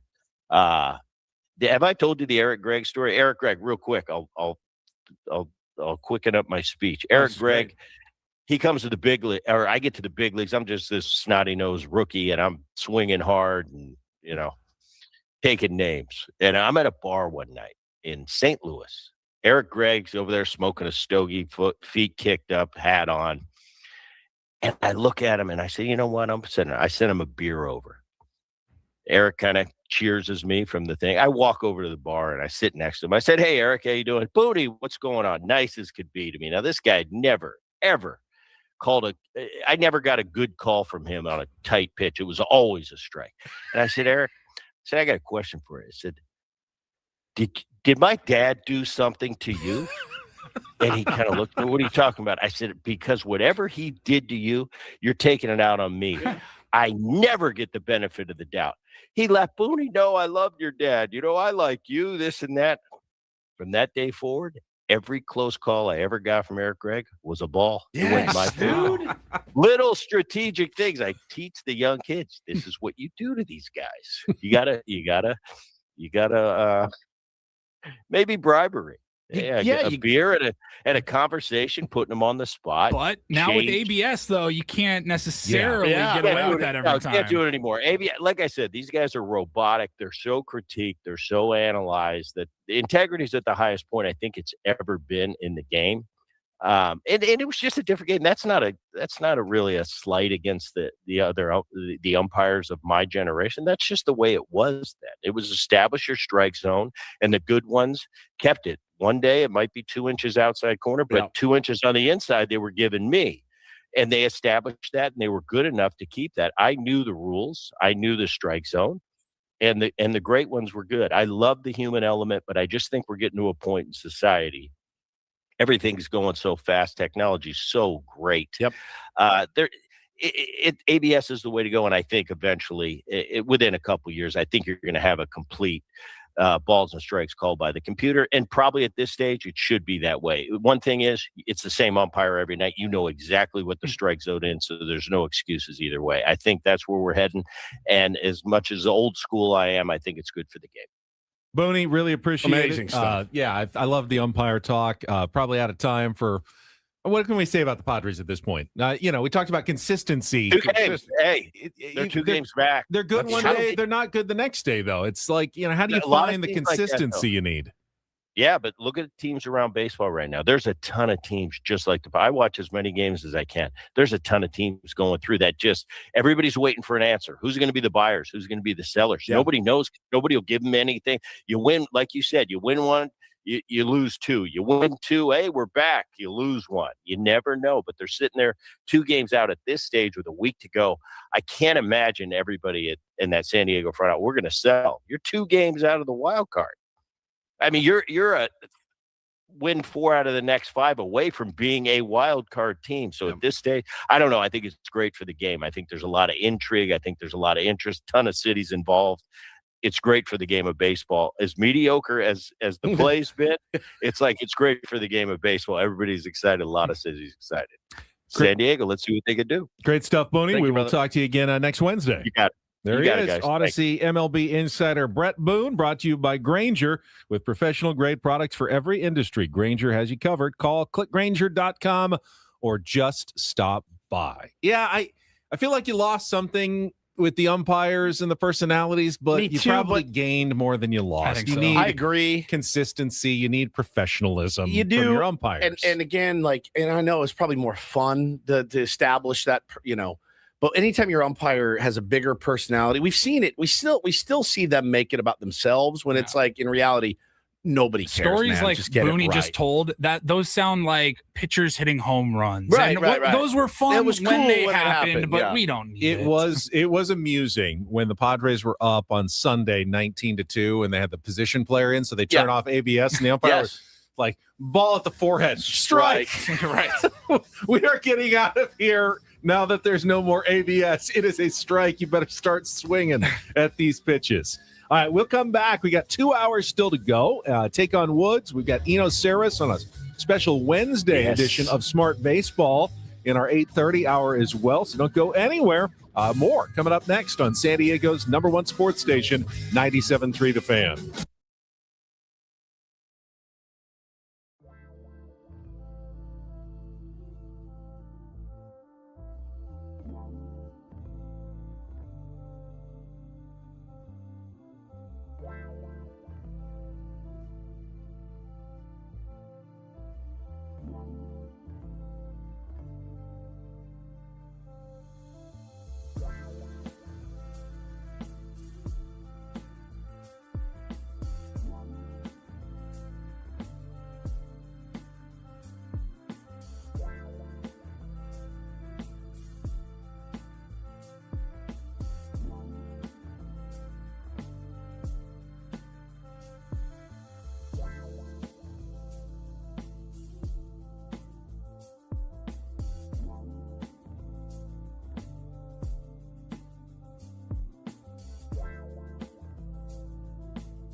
All right, we are halfway home on a Victory Wednesday here on Ben and Woods. Am I out of the StreamYard? What You happened? are out of the video equation, but we can still hear you. Something went wrong, which is nice.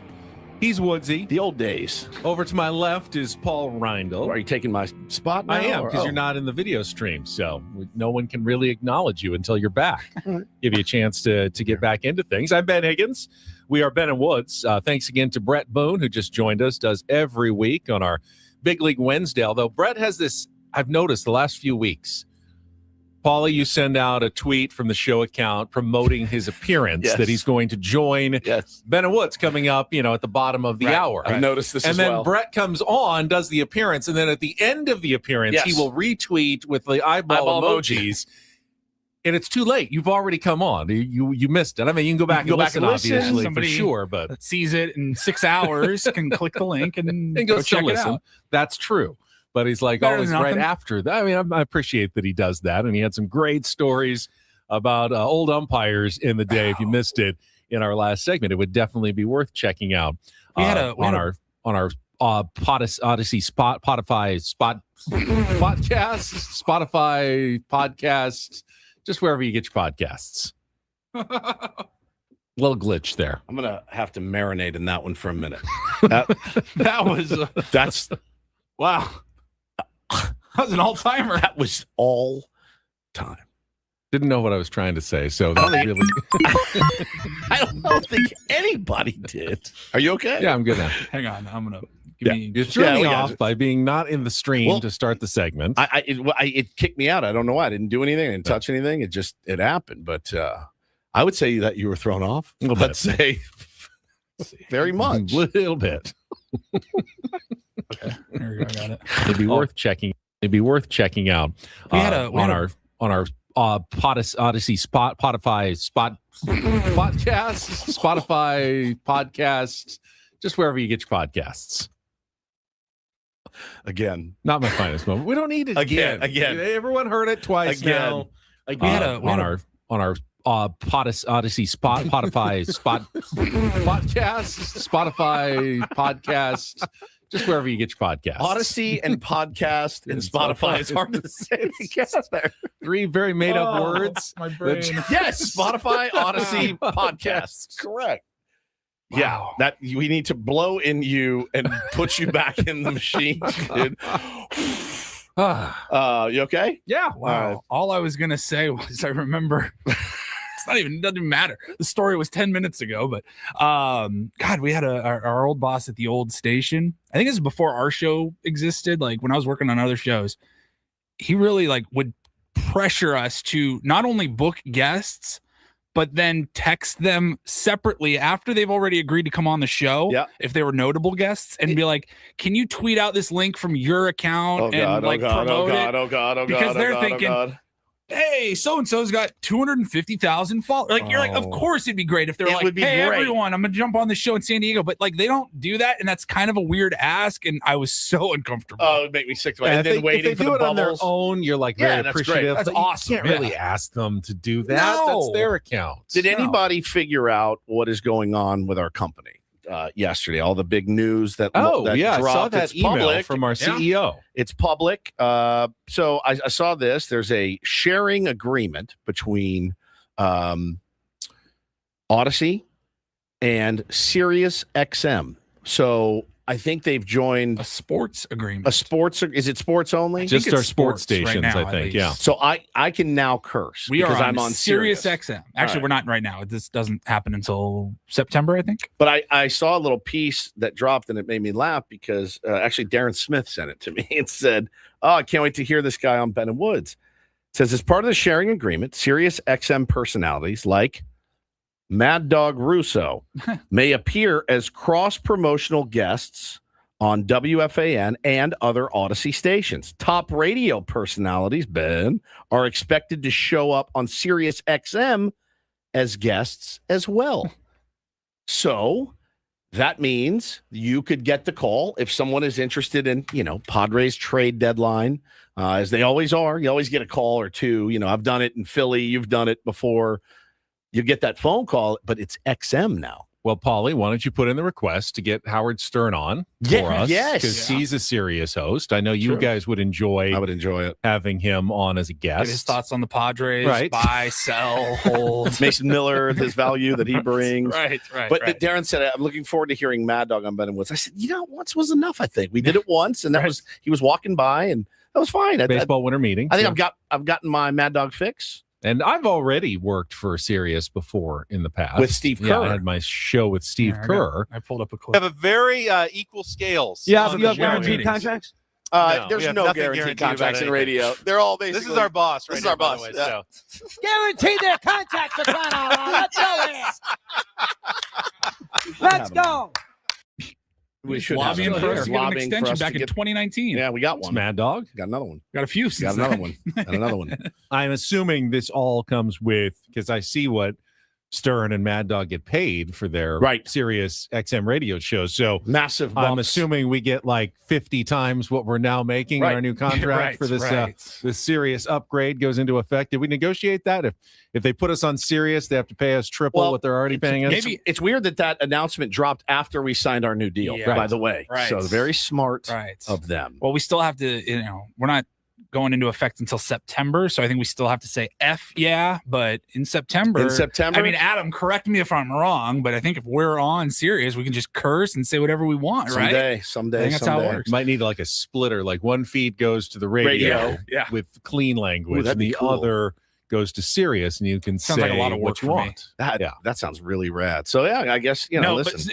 But if you were genuinely asking what happened with the agreement, so sports stations, including play-by-play, so like Padres games on 97.3, they will be accessible on the Sirius XM app. Okay. It's not clear to me if it's going to be in the in-car service for Sirius yet. Maybe it's just only newer models. Yep. But on the app on your phone, if you have Sirius XM and you subscribe, you will also now be able to search and find any Odyssey sports station, Nice. including 97. Typically, those are your competitors, right, or whatever, and then you're like, we should just join Let's work forces. together. Let's work together in this. So I like that. I think it's cool.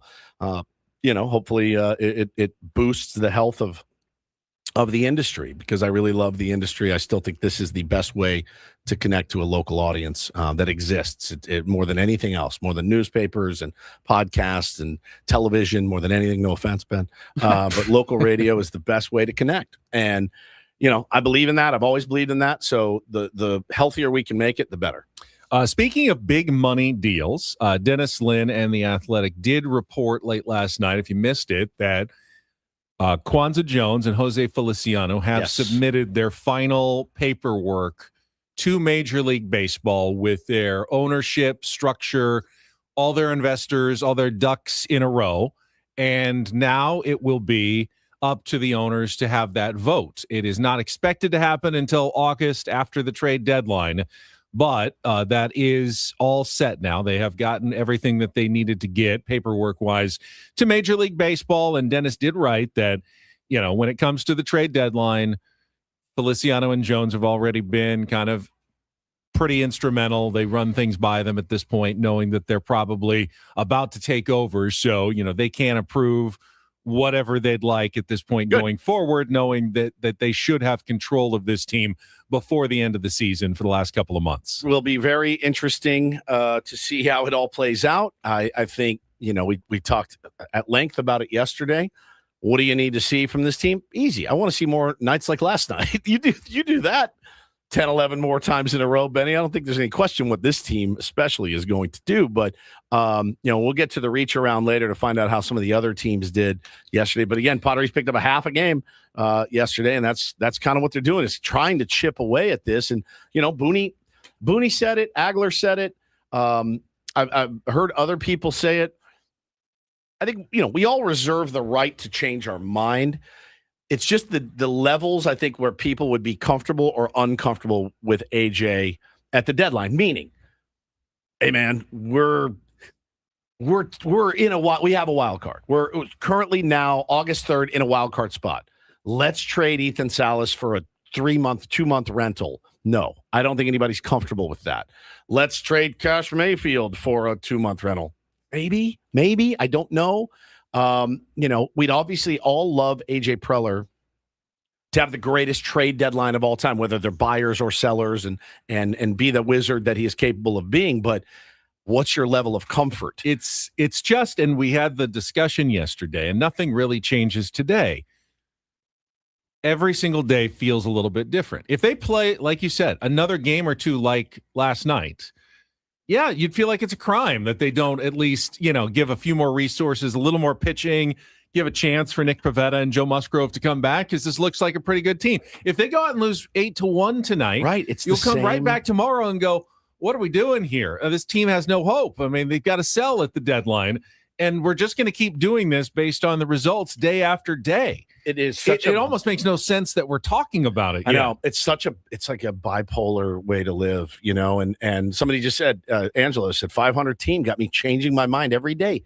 There is no question. Every single day, you're like, these guys look like world beaters, man. They're like, oh, then they're on the fastball. Like, they haven't been on the fastball all year. Now they're on the fastball. They're hitting, the slugging and playing good defense. And you just look at it and go, okay, Walker Buehler looks really great. And, he's mixing his pitches well. And you go, okay. But, in the long term, it's still Griffin Canning. It's still Walker Buehler. It's still Herman Marquez.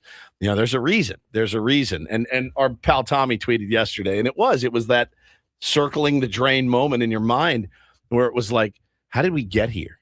How did we get here? And it had the list of all the starting pitchers for the Padres, and you go, it's a great question. KG says the smartest thing to do would be to hold. And while I kind of made that argument yesterday, the problem with holding is that there's really no scenario at the end of the season where you look like that was the smart decision. Because if you hold and you make the playoffs, then you go, why didn't we buy? And if you hold and you don't make the playoffs, you go, why didn't you sell? Yeah. So when you hold, you're always going to look bad at the end of the season, no matter what happens, even though it may, in fact, be the right decision. If you sell and then the team logically collapses after that, it always looks pretty smart. Well, of course they sold. Look how bad they were. If you buy and they start winning, then, you go, okay, good. They went in on this team and they got a great chance and they go on a deep playoff run. If you buy and they lose, it is when it looks the absolute worst. That's when it just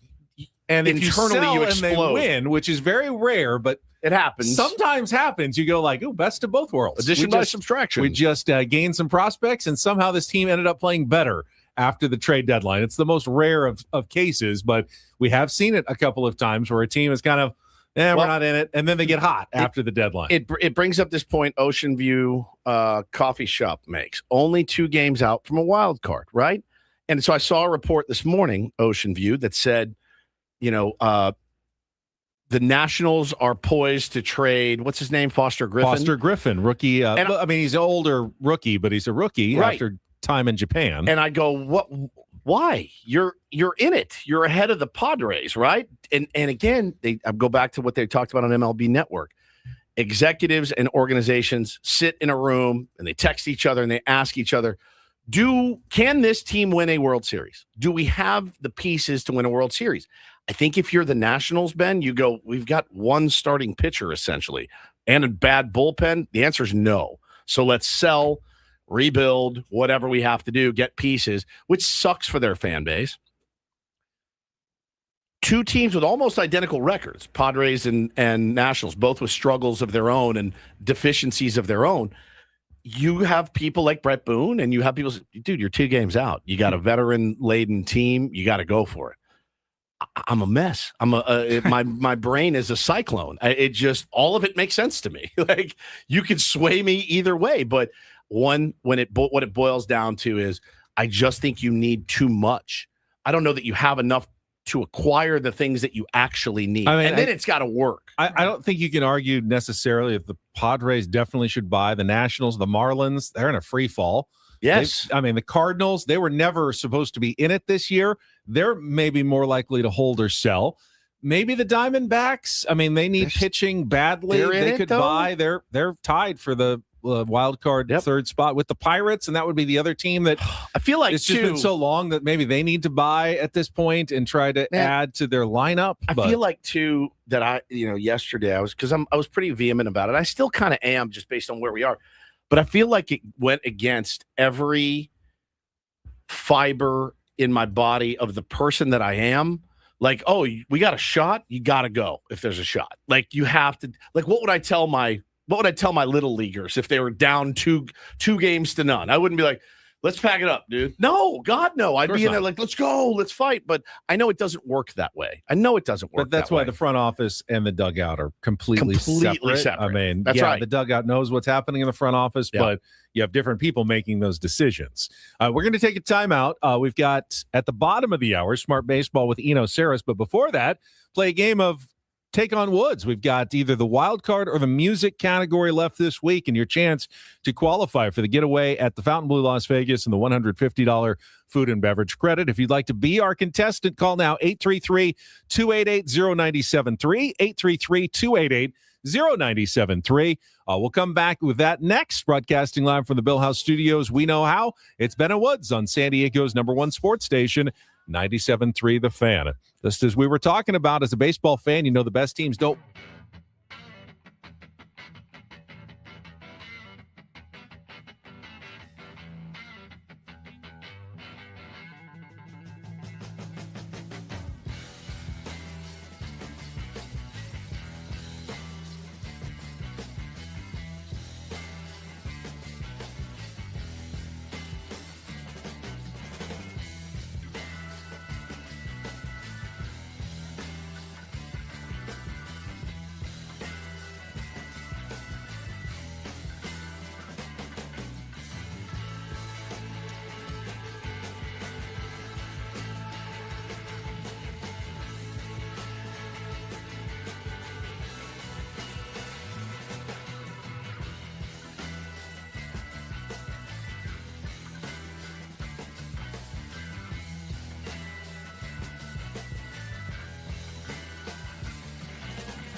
Hey player, this is all yours.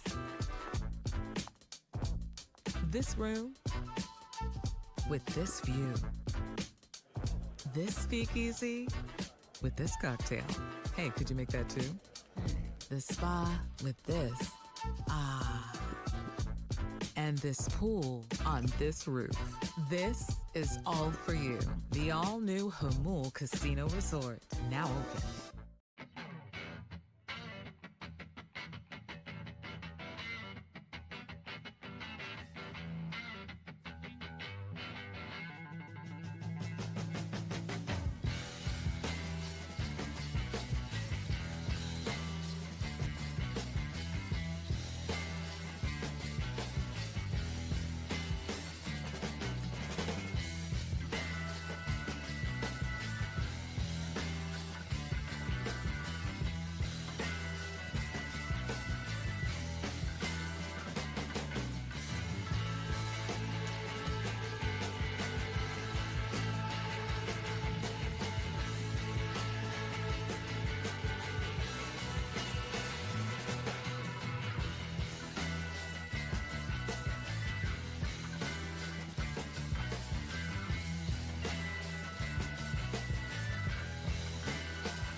Hey, player, this is all yours. May have noticed we had some technical difficulties in our last segment. Hope we're back. But we turned me off and back on, and hopefully, yes, I will be okay. Yes. And as well, our internet stream. So we'll see if we can get a clearer picture for you for your watching pleasure on YouTube. This hour on Ben and Woods on 97.3 The Fan is brought to you by GL Pools, the swimming pool experts. It's an echo. It's probably Trusted by thousands of San Diegans for 20 years. The baseball season is in full swing. So is swim season. Make sure your pool is ready. Call Now Mention Radio for 20% off new service plans in 2026. People are saying there's an echo. Is it me? Echo. The better fixed? No, you're muted. Okay. I'm muted. I think we should be okay. They said you sound like a human theremin. Well, maybe the reboot didn't work for me then. We got a contestant on the line before Eno Super Sarris. fun over here. Let's Awesome. get to today's game of Take on Woods.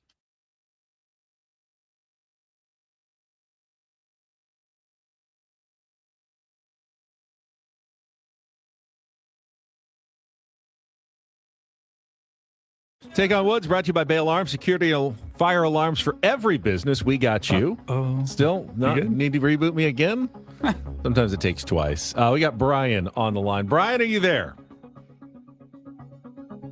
Yes. Yes. I was nervous for a Oh, second. I didn't know I was live. I'm sorry. You are live. You are on the air, and you are a contestant for Take on Woods. Congratulations. 5 questions, head-to-head against Woods. If you beat or tie him, you will qualify for our grand prize drawing, a 2-night stay at the Fontainebleau Las Vegas and a $150 food and beverage credit. Check out their Oasis Pool Deck 6-acre experience. Book your stay at FontainebleauLasVegas.com. So we got 2 choices for you. Either our music category, No You Can't, again, all 2-second songs with song titles beginning with the word can't, and they're all from the 1900s. And we've got our wild card category, candy bars. So No You Can't, again, music, or candy bars wild card. Brian, what would you like to play? Let's go with the music category. Music category. All right. No You Can't. Again, same as last week when all the songs were from 2000 or later. Now they're from 1999 or before, and all 5 song titles begin with the word can't. It's all 2-second songs, so Paulie will play each song. You need to give me both the song title and the artist to score each point, and we'll see how you do against Woods. Brian, are you ready to play? Yes. All right. Paul, you good to go? I'm good. Let's put 60 seconds on the clock. The category is No You Can't. Again, your time begins when we play our first song. Good luck, Brian. Let's take on Woods.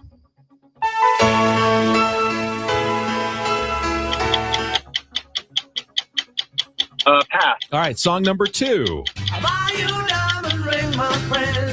Buy Me Love by the Beatles. Correct. Song number 3. Can't You Hear Me Knocking by the Rolling Stones. Correct. Song number 4. Pass. Song number 5. Can't Stand Losing You by the Police. Correct. Let's go back to song number 1.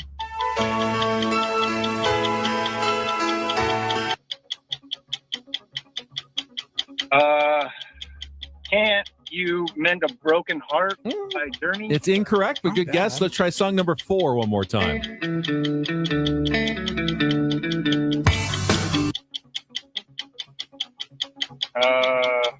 Can't You See? Can't Hardly Wait by the Replacements, but not bad. 3 out of 5 is not bad at all. You missed Can't Fight This Feeling by REO Speedwagon. Saw some people in the chat going for it. Stay on the line, Brian. Let's bring Woods back in. He'll get the same 5 songs and the same 60 seconds. Yeah, music category for you today. Okay. All 2-second songs. That's all I'm giving you. Great. Brian's score is locked in. 60 seconds back on the clock. Your time begins when Paul plays the music. Good luck, Woods. Let's take on Brian.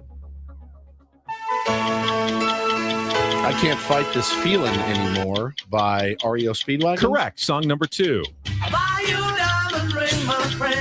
Can't Buy Me Love by the Beatles. Correct. Song number 3.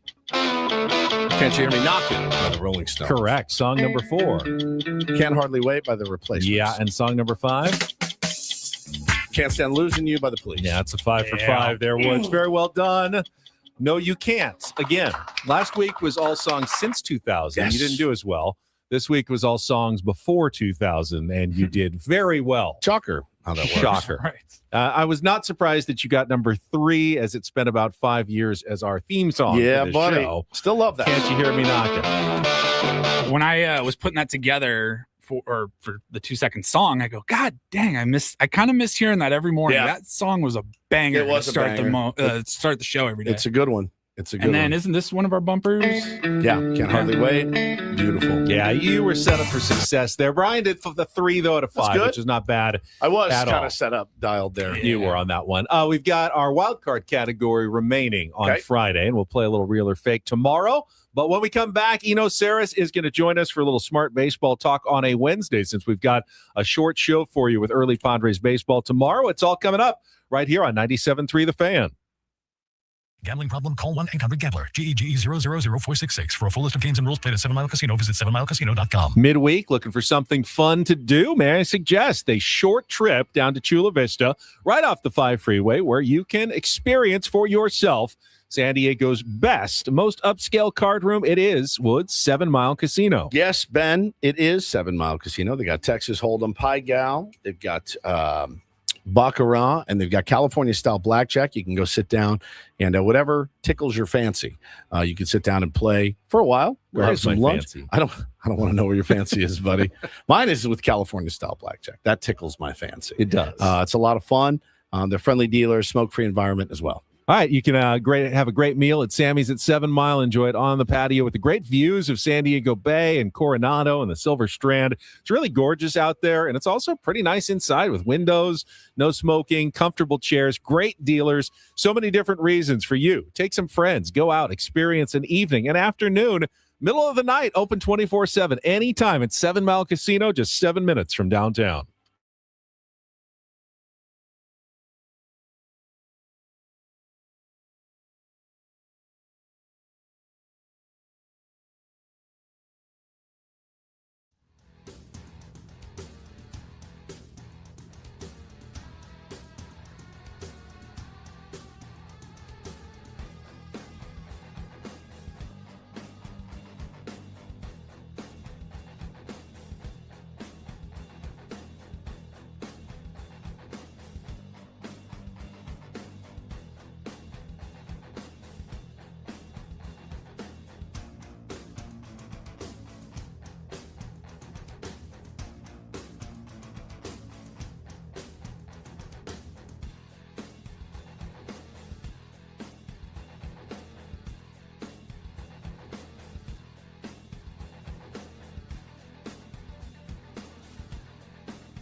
He just here. I'll show you a little. Just a little. Please don't. Just a little bit. What hurts on you? Nothing at all. A little bit. Not that now. So let's say whatever you're about to touch is the only thing. Let's say it's gonna hurt. Right? All right, yeah. Okay. Pretend your knee hurts. Pretend your knee. It's going to in a second. Right here.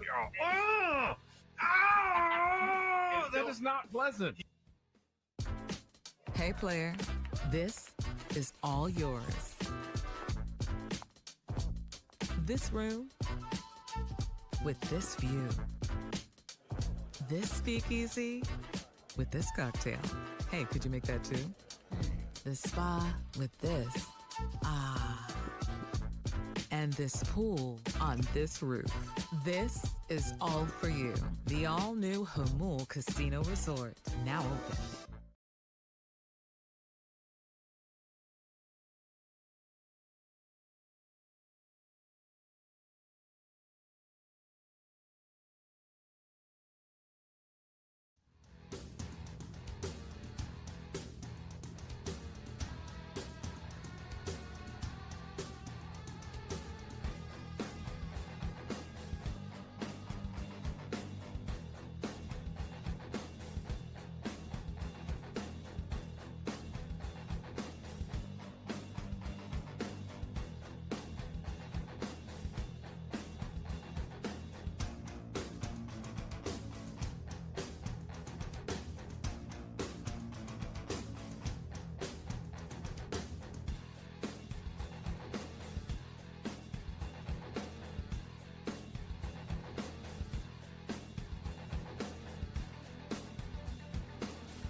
Bennett Woods brought to you by David P. Shapiro, criminal defense attorneys, helping good people regain control of their future when charged with a crime since 2010. Visit davidpshapirolaw.com. So last week, All-Star break, we thought, let's give some of our regulars the week off. They're probably trying to spend some time with their families, get away from baseball. So we told Eno, we'll talk to you in 2 weeks. Well, last week, like on Thursday, dropped a major breaking news story. So good. On The Athletic. And we were like, wait, we don't have Eno today to talk about it. Well, we do now. So, Paulie, let's get to it. It's time for the super polished, yet to be named Smart Baseball Weekly segment with Eno Sarris, son of a bitch. Brought to you by 7 Mile Casino, just 7 minutes from the ballpark, by the bay in Chula Vista. Now, you're going to have to explain to me the story about Major League Baseball cracking down on AI in the dugouts. Yes. Because we reacted to it last week, but my initial reaction was, why would any team trust AI over the vast experience and knowledge that they already have in their organization when AI is simply, a compilation of the knowledge that they have already put online from people like themselves in baseball? Yeah, I don't know if I'd get so hung up on the word AI. I mean, that was part of the selling point of the story, and that's what got me on, the morning news. But what's really important, the other word that's super important is generative. So what's really important here is that let me just start at the beginning. So the beginning was the Astros sign stealing scandal. That's the beginning. Yeah. So because of the Astros sign stealing scandal, they say, you can't use technology. They sent out a memo. You can't use technology to parse signs and do stuff in real time and then relay that to the players on the field. When they did that, they closed the video room. So when they closed the video room, the players said, but I liked being able to look at my swing or, make adjustments, look at the pitcher, look at what they're doing. We want those things back. The pitchers want to be able to oh, was that a strike or not? Or what am I doing with my lead leg or whatever? And so the players negotiated a tab on the iPad that gave them all the video that they wanted. So they got to look at the iPad and get all the video they wanted. MLB controlled the iPad with parental controls, basically. And, and they can just see that video. That's it. Well, then the coaches came and said, well, we have these binders with all this stuff about where to position our players and what pitches to throw and all this stuff. Can we just upload the binder and not kill so many trees? And baseball was like, sure, but because you don't have a union, whatever you put on these iPads, we get to review it anytime, and we can put the kibosh on it anytime we want. And so what it started out was, hey, just upload the binder. If you're looking for matchup stuff, what do we throw against Manny Machado when our reliever comes in, whatever it is. Slider. You look at that page. The slippery slope was this: they made some apps that were like, hey, instead of just flipping through PDFs, why don't we have an app where you can type in Manny Machado, two strike approach or whatever, right? And then it can show you what you want really quickly. So that's how it started. But then they were like, hey, what if we have an app that shows us the last 5 pitches this pitcher has thrown Manny Machado, right? And what if we can input into that app the last 5 pitches this pitcher has thrown in this game? And what if we can input into that app what the game state is, what the count is, who's on base? What if we can input all that stuff in the app? And then what if we can ask the app to tell us what the next pitch should be? Wow. And we can ask the app to tell us what the next what pitch Manny Machado might see. So that's the generative part. We started having these apps. 10 power users in baseball started. There were 10 teams that were really using the apps to tell them what pitch was coming next, what pitch they should throw next. 6 teams are telling pitchers from the dugout what pitch to throw. They call it pitch suggestions. And those 6 teams, a lot of them were using AI or machine learning or whatever, generative apps that were saying, hey, they should throw a change up here. And they would relay that from the dugout.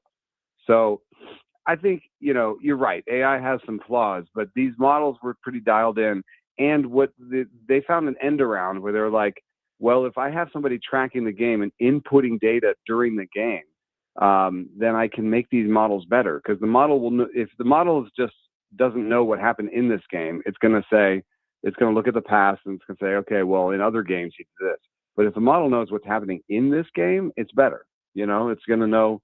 It's going to be like, oh, he's doing this, this, and this, and he did this, this, and this last time, and he's about to do this. So yeah, that's where they got into trouble. I have a wild suggestion. Take them all out. Right? The smarter teams, the more prepared teams pregame, the better at in-game adjustments. We all remember the day, right? Joe Montana would throw an interception. What did Joe Montana do? He went over to the sideline and he picked up a phone and he talked to the offensive coordinator that was sitting up in a booth. And that was the way, hey, Joe, you bad read, blah, blah, blah, blah. All right, I'll do better next time. Click. And he's back on it, right? Hey, back in 1985, Leon Bull Durham struck out on a slider 3-2. And as he was walking back, he goes, I just threw me a 3-2 But if slider. they had iPads in 1985, they would have used them then. Well, what I'm saying is, it's hard for me to listen to Major League Baseball and go, no sign stealing, no technology. Here's iPads.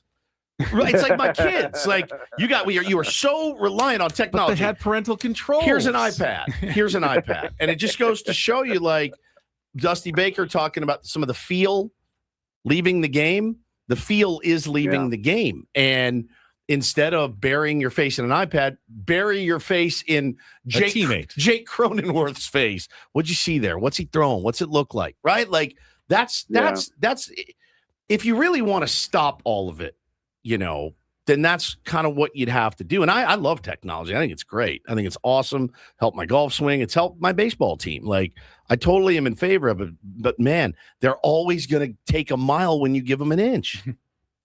Yeah. And so they just banned the entire custom tab. What I gather, I think you can still upload PDFs of, whatever information you have, so they don't have to go back to printing binders. But there is a difference between preparing for the game and then letting the game unfold, and letting that preparation sort of bleed into the game. And just I think one thing they also wanted to head off was some of this is like, where could this go? Because another thing that the apps were telling managers was take this starting pitcher out and put this reliever in. Wow. And so they were starting to tell managers what to do. And one of my sources said, if you thought some of the recent manager hirings were squirrely, this might have something to do with it, which is like, if I am a power using team that has an app that basically tells my manager what to do, then I can just take a manager from anywhere, they don't have to have the same, they don't have to have the same qualifications as somebody else. So, same field, the same savvy. Yeah. All of it. Yeah. So, but then I think that the slippery slope would get somewhere really weird when you get to, let's say the manager makes a big decision. It doesn't go well. In the after game scrum, the media says, "Hey, why'd you make that move?" And he can't say, "The app told me to." And if he doesn't know why the app told him to, he can't even say why the app told him to, like what the app was thinking. So I think, avoiding that sort of situation was pretty important for baseball too, because that's pretty embarrassing. But I do have a question for you guys. In football now, they go to the booth and they say, like they used to be the quarterback would call the plays. Now the booth calls the plays. It gets relayed to the quarterback. Yeah. So A, has the quarterback lost feel, and B, like aren't offensive coordinators running predictive models that 100%. Are spitting out like play recommendations? 100%. They also have massive technology on the sidelines now, because you see quarterbacks reviewing on the iPad, video on the iPad all the time. Why is this not an issue in football? Maybe it is that I'm just not privy to, like stealing. I mean, it'd be pretty nice to have. You hear about it all the time. A rookie leaves his playbook somewhere and somebody grabs it. Right. Like, that's pretty good info to have. Tell me, if you're not a defensive coordinator and you have this app that you believe in and trust in and know all about, and it's like, hey, there's a 94% chance they're running the ball to the right side here. Let's stack it up. Yeah, you're 100%. Using that. I mean, there has been signs to the Michigan scandal, right? The Michigan scandal. And I would say that I think that the difference is when you do stuff like this in baseball, it favors pitching and defense for the most part. And when you do that stuff in football, it's either neutral or it favors offense. The offense. And that's what they want. They want more offense in games. I don't know. I just think taking it out of the dugout entirely, it's maybe my most boomer take, and I've got some, but it might be like, hey, man, this is going to show you, like, you're going to put in the work pregame. We all know about Tony Gwynn cutting up film and having film cut and lugging a VCR around on the road. Like, there's a reason. There's a reason that he did that, to be better, and he was better. He was better than almost everybody else at doing that. So, that's what players want to do now, is like they want to be able to do it, in game. And be like, okay, I'm doing this wrong, or I'm doing this wrong. Yeah. So, I mean, the players, God bless them, they have the union, and they bargain for this basically, and that's what they get. But the coaches and the front offices went a little bit too far, and they do that. Talking to Eno Sarris here from The Athletic on Ben and Woods. Tell us about what you know about the baseball spy, which is one of my favorite stories of the year. Speaking of technology, he went the other way and was just filming people from his phone in the middle of games. Yeah, this is amazing. My colleagues Bret Boone and Sam Blum had a story about this. I mean, what's so amazing is that the Angels went out of their way to create a new position to hire a guy whose self-professed nickname was the baseball spy. It's almost like, hey guys, we really need to hire this Cheater McCheaterson guy. Right. He's going to really help us. Really good. And then he even has a podcast where he was talking about the Astro sign stealing scandal and how you can't be videotaping coaches and doing this stuff and the other. And then he's doing it. The last part that's so sad for me, and there was a quote on this in the story where it was like, even the Angels have video capability, right, where you can just go to the video room and get video of the opposing coaches. Yeah, every angle. Yeah.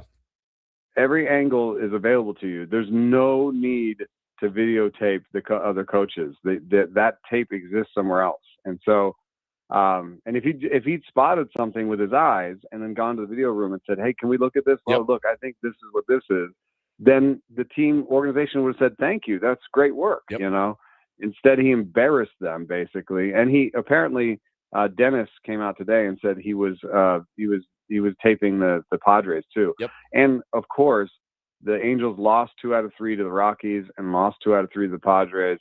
And they look pretty silly right now.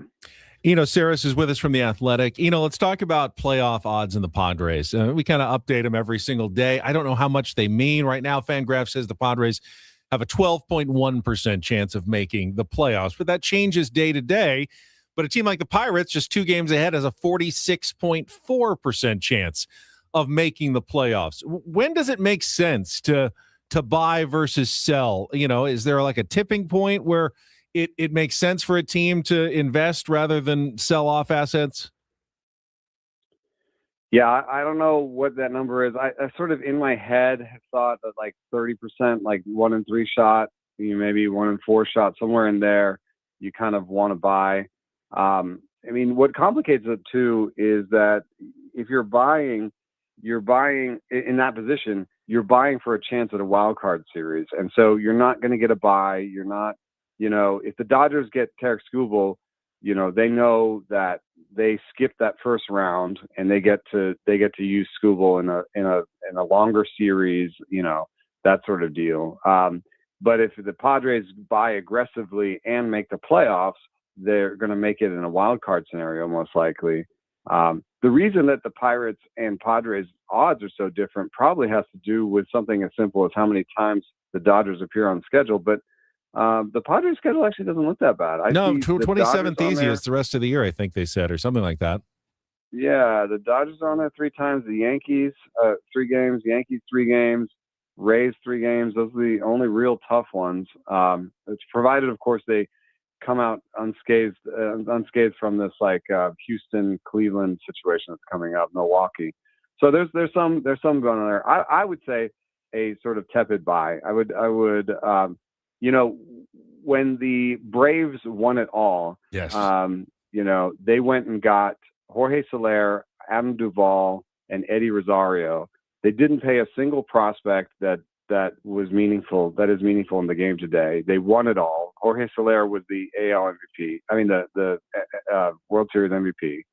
And that's, of course, pie in the sky, best case scenario. But that's sort of what I would look for is like go buy a rental bat. See if you can get a rental arm that, doesn't cost a lot. Like you don't necessarily have to shop at the top of the market because, the back of the rotation could use anybody, frankly, right now. So you're saying that buying with no significant prospects and winning the World Series because of it would be a good strategy. That'd be a good. It's not smart baseball for nothing. That's right. That's why we do that. That's why we have him on. I think every Padres fan would love that. Tepid buy, and then win the World Series. Absolutely, sign up. Genius. That's why it's called smart baseball. Who's out there is Jorge Soler. Yes. He's been linked to the Padres before. Try that one. He has. As has everyone else. Eno, appreciate it. Good stuff. Good insight as always. Thank you for your time. We'll talk to you next week. All right. Thanks for having me. Next Thursday, back to his regular time slot, I would imagine. Thanks to 7 Mile Casino for our Smart Baseball segment. That is it for hour number 3 of Ben and Woods, but we'll come back. Still have our MLB Reacharound and Paulie next with the Reindl Report headlines as we head toward 10 o'clock this morning on San Diego's #1 sports station, 97.3 The Fan.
Another Padres 4:15 start today against the Atlanta Braves as they continue the 4-game series. And then 3 big ones in Miami over the weekend, Friday, Saturday, and Sunday, against a team that has hit just a second-half free fall. I mean, they were playing the best baseball of anyone going into the All-Star break.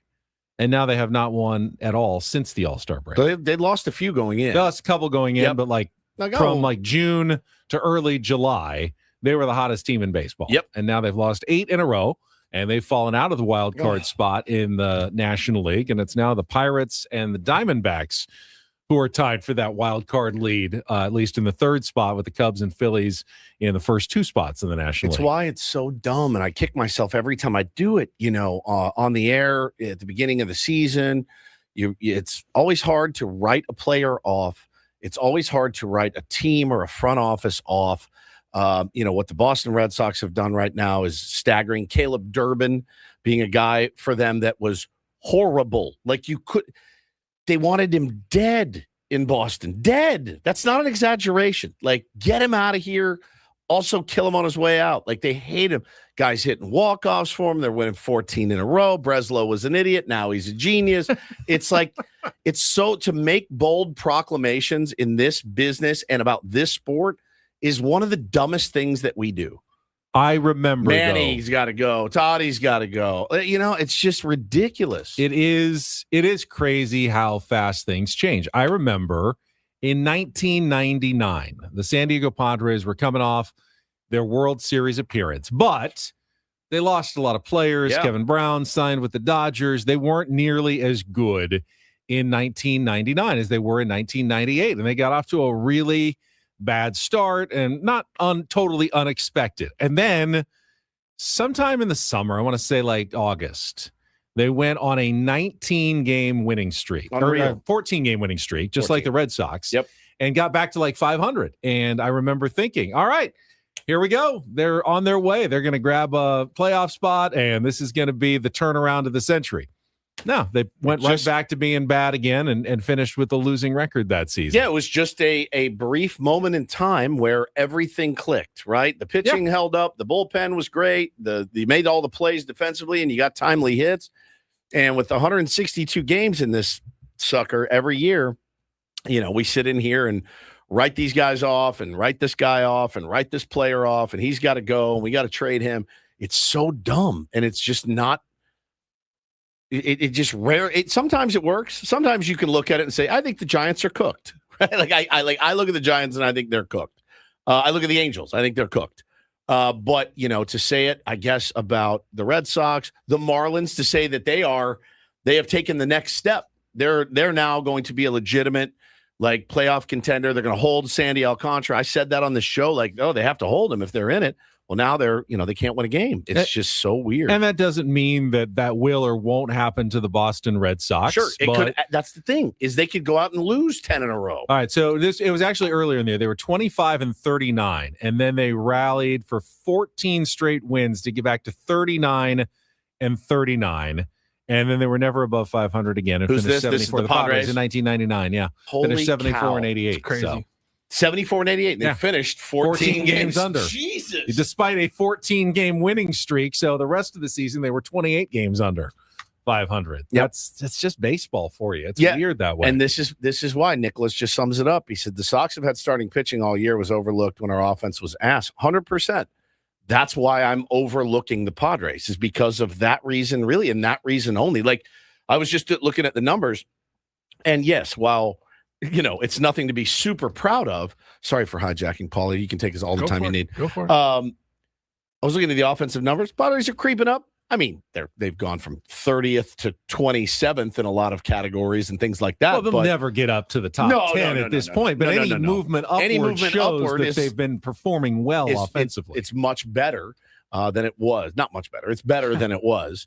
And so you look at that and you go, okay, well, I mean, maybe too little, too late. But where it starts and stops is with your starting pitching. Or maybe you're hot right when you want to be, heading into the end of the season. So we'll find out. Just, keep going day by day and keep watching our baseball team and reevaluating as we go. Needed as we go. Like lunatics. All right, Paulie, go for it. Time for the Reindl Report. And get things started here with our Today's edition of the Reindl Report. Now tuned into the greatest. Welcome to the Reindl Report with Paul Reindl. Hey guys, it's Paul here. Hi, Paul. All right. 2 stories from the world of sports that we haven't gotten to yet. We'll start off in Major League Baseball. And 1 story that you didn't know you needed. Are you laughing, biatch? It's the Reindl Report. Hey, Paul, how you doing? Okay, how are you? I'm good. How are you doing today? Okay, how are you? On 97.3 The Fan. Are you ready to bless the mood? I need some help, please. That was good. Can I get a yeah? Oh, yeah.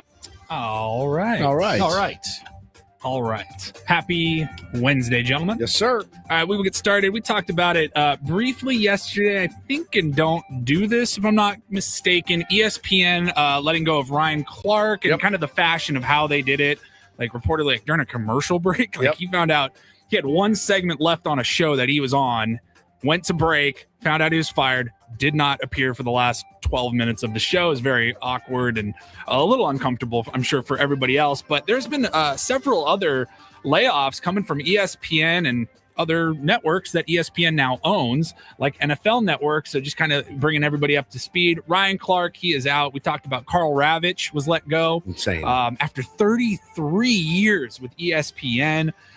He just called the game on Monday night, by the way, and was let go yesterday. And then David Lloyd, one of the longest Sports Center anchors. He's been there since 97. Before he that, was let you go. know where he was? Channel 10. Really? Sports anchor at Channel 10 before that. I did not know that. Stefania Bell, she would be seen on Sports Center and ESPN platforms as the injury expert. One of them, she was let go after like 20 years. Cam Newton was let go off of his NFL shows. He just signed a multi-year contract extension last summer. And now he's been let go. I assume they aren't as guaranteed as those extensions are in, say, baseball or football. Right. Yeah. And then below that, Charles Davis, formerly of Fox Sports, he's been working for NFL Network, which was bought out by ESPN and Disney. So they own, like, all of their layoffs can now impact NFL Network. Charles Davis was let go. Tom Pelissero was let go. He's That's one of their crazy. better insiders for NFL Network for a long time. And then a couple of others guys may not have heard of. And then like Bart Scott, he worked for ESPN, but he did like local New York ESPN radio. He was also let go. So it's just it's a gnarly time Tough in the business, industry, man. and it seems like it's never ending. Companies are just always constantly looking to downsize and maximize production out of the people that they have. So a lot of people were very upset and looking at some of the layoffs this week as maybe the direction that ESPN wants to go. Well, I think the direction they've been wanting to go is pretty obvious, and that's always unfortunate. But you hate when people lose their gigs. I think there's every one of those people I think will land on their feet because they're all pretty good at what they do. I did find it. I mean, Stephen A. Smith came on yesterday and kind of defended, like he said, these are all tough losses. And he said, my bosses know I'm not happy about how this was said he's not happy about it. But then again, Stephen A. Smith could probably pay all of their salaries with his salary and still have a few $1 million left over. But he shouldn't have to. Yeah, you're Disney. You're Disney. You shouldn't have to. Right? And, if you think that somebody's not good, that's one thing. But if you're like, we're just going to funnel more resources into Stephen A., Pat McAfee, I just whatever. don't know. The Kelsey brothers. I assume that they have statistics that tell them that Pat McAfee and Stephen A. are worth the $60 million or and whatever. $20 million that they're each paid, and that they bring in that kind of audience. You may not like it. You may not be able to understand it. But there's got to be a reason. I don't understand. I'd rather watch 10 Tom Pelisseros and Carl Ravitches all day than one Stephen A. Smith or Pat McAfee. But all day. Maybe that's just me. Yeah, no, I hear you, man. There's a reason for it. It's not willy-nilly. Like, they're not just like, he got fired too. We'll take a shot. Willy-nilly did get fired. Really good analyst. But they're not just throwing darts at a board, right? Which is kind of the scary thing. Yeah. All right. Next up, we'll move over to a little football, college football. We're getting ready for the season to begin. Teams getting ready here in just the next few weeks. And with that, especially on the college level, you're going to see a lot of the Heisman campaigns. I think San Diego State had one with was Rashad Penny or Donnell Pumphrey, where even the smaller schools, Rashad Penny had a pretty decent size. They will put a ton of money and resources Billboards into commercials, billboards. Yeah. Like they will really go all out for a Heisman Trophy campaign. Yeah. And so I got this is an interesting one from SMU. Smell my underwear. Smell my underwear. Is that what you used to say, you kids. juvenile Texas Tech kids? We thought it was so funny. Smell my underwear. They are launching their Heisman campaign for quarterback. He's a senior, Kevin Jennings. Had a pretty good year last year. I pulled up his stats here: 3,600 yards, 26 touchdowns, 13 interceptions. Not bad for SMU. Yep. So they're going to lean into it. And this one surprised me. They came up with like a commercial. They teamed up with Nike, I think, an NIL deal, Heisman candidate stuff. That all made sense. This one, I don't think has ever been done before in college sports. SMU announced recently that they have named a new building after their current quarterback, Kevin Jennings. It's going to be called the Kevin Jennings Recovery Center, which will be a space designed for all student athletes to give them the top resources for performance and recovery and just training their bodies and getting back on the field or whatever. Are you ready to bless the Jennings Recovery Center? I need some help, please. Come on. Who's with me? You ready? to? Usually Come on, you know these how building names are reserved for donors, high price donors. So high-priced donors paid for it. They are just Give the naming name to it him. after the current quarterback. And, you know, guys get numbers retired, maybe like the next year after they leave their school or something. It's always fun, but I don't think it's ever been done before that a current player has gotten like pretty brick and badass. mortar, your Odds name that on the building. It will still be the Kevin Jennings Center in 3 years if he has a mediocre season. The odds are Like what happens if even he if gets he hurt in wins the week two? Heisman. I mean, maybe he stays. I don't know, but that's kind of a baller thing to have. I think so. Yeah, but like I don't know if he gets hurt early and then I'm assuming Arch Manning is the Heisman favorite going into this season, but I don't know. Are you ready to bless the mood? Are you ready for Arch Manning. to bless the mood? I need some help, please. Nope. Are you ready to Notre Dame bless the Notre Dame mood? quarterback C.J. Carr and Texas quarterback Arch Manning are both at plus 750. Okay. Along with Trinidad Chambliss from Ole Miss, Julian Sayin from Ohio State, Jeremiah Smith, wide receiver from Ohio State, and Dante Moore, the quarterback for Oregon. Those are the betting favorites right now. Okay. Makes me sick to my stomach. Finally, Have one of my guys up there sick. Oh, I'm, CJ not, Carr. I'm just, Yeah, you I'm, hate that. I'm beyond nauseous. I wish nobody knew his name. Finally, we will wrap it up with the story. A little sportsy, but it's the sports memorabilia and collectible world. This one Now you're fascinated talking. me. Yeah, this one fascinated me. I've noticed, actually, there's a lot of money to be made in the vintage world, whether it's collectible, sports memorabilia, or clothing. And I got a story here of a 19-year-old in Portland, Oregon, who earlier this year, back in January, he was at a Goodwill and he saw some employees toss some clothes into a box or Bin whatever. or something, bin, yeah. And he thought that looked like some Lakers colors. So he, as soon as he could, he walked over and started just raiding through this bin, and he pulled out a purple or gold with purple trim jacket, and he's like, that looks cool. And on the back it said Chamberlain. He's like, sweet. He bought it for $3.07. Got home, says he searched around on the internet trying to find some comparable prices because he has done this for 3 years. Like since he was in high school, he would go to Goodwills and other secondhand stores and buy vintage clothing. Like, hey, this Nike shirt from 1994, like old concert tees. Dude, go you'd for be a surprised. fortune. You Yeah, would be surprised at stuff that you got back in the 90s, just wherever. Like if you still had it now, it could be worth a lot of money. So he knows I what still he's have doing. a lot of T-shirts from the 90s. we know And golf shirts Here's as well. Paulie. Before you get to like the price and everything, sure. How surprised are we that somebody we know doesn't just shop at thrift stores all the time? So I was going to say $3, Dude, that was a big thing in I high don't school. like All our friends would wearing do it. clothes that other people have already worn. Hand-me-down / vintage clothes. I can't do it. I've seen the ads like they have Vinted now. You can sell your clothes online. I don't want to buy clothes that I don't know where they've been. Also, nobody wants to buy your old You Tommy never Bahama know. shirts. You never know what's going to be vintage and popular. No. Think of all the Mad Friars Padres minor league shirts that we've been given over the years. In 30 years, those might be worth a fortune. You just have to hang on to them. That's true. Like San Antonio Mission shirts from 2018 are going to be huge in massive. 2045. Well, we thank you to John Conna for taking care of us because we sell have them all unvented. Yeah, I love it.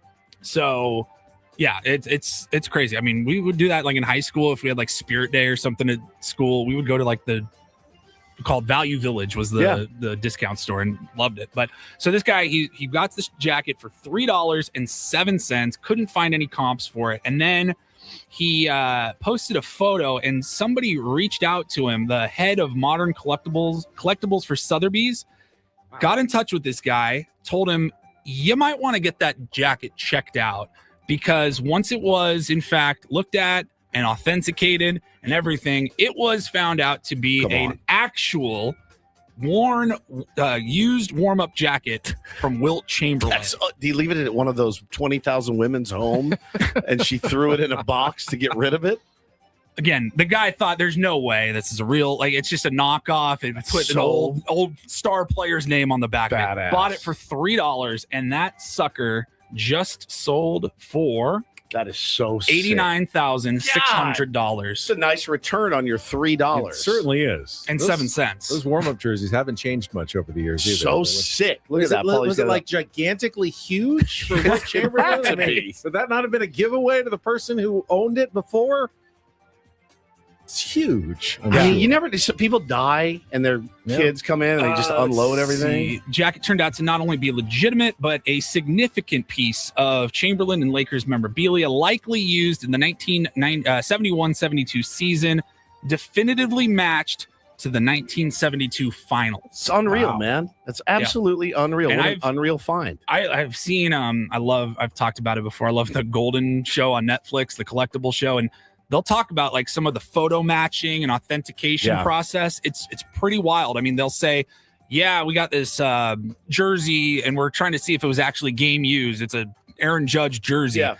They're like, we found 752 photos on Getty of him in this particular venue, and they will zoom in and they're like, see that little tear right there? That's the jersey. It was game used. Bananas. Crazy. Wow, absolutely bananas. Crazy. Thank you, Paulie. Thank you, Paulie. Now, will you two be buying soccer cards now that they announced that there's going to be a one-of-one? Topps is issuing a one-of-one Messi holding baby Lamine Yamal card. I mean, in one of their sets. Like, what would that be worth? A one-of-one? It's you can't even price it.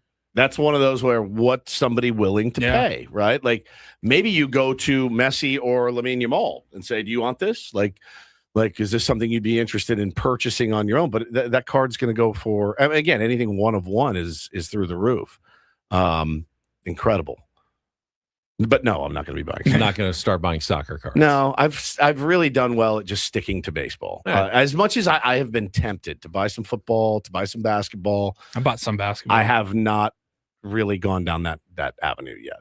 Not saying I won't, but I haven't yet. All right, well, there's money to be made. I keep getting, by the way, I got a DM yesterday from a guy that hits me with well, this is all your fault, and sends me this cachet of cards that he bought. And his son is just a cache. Oh, is it cache? Yeah. Oh, yeah, cachet is different. A cache of cards. Like a big CACHE. I got it. A big giant table full of all these unopened boxes and cards. And he goes, he has holding his 6-month-old.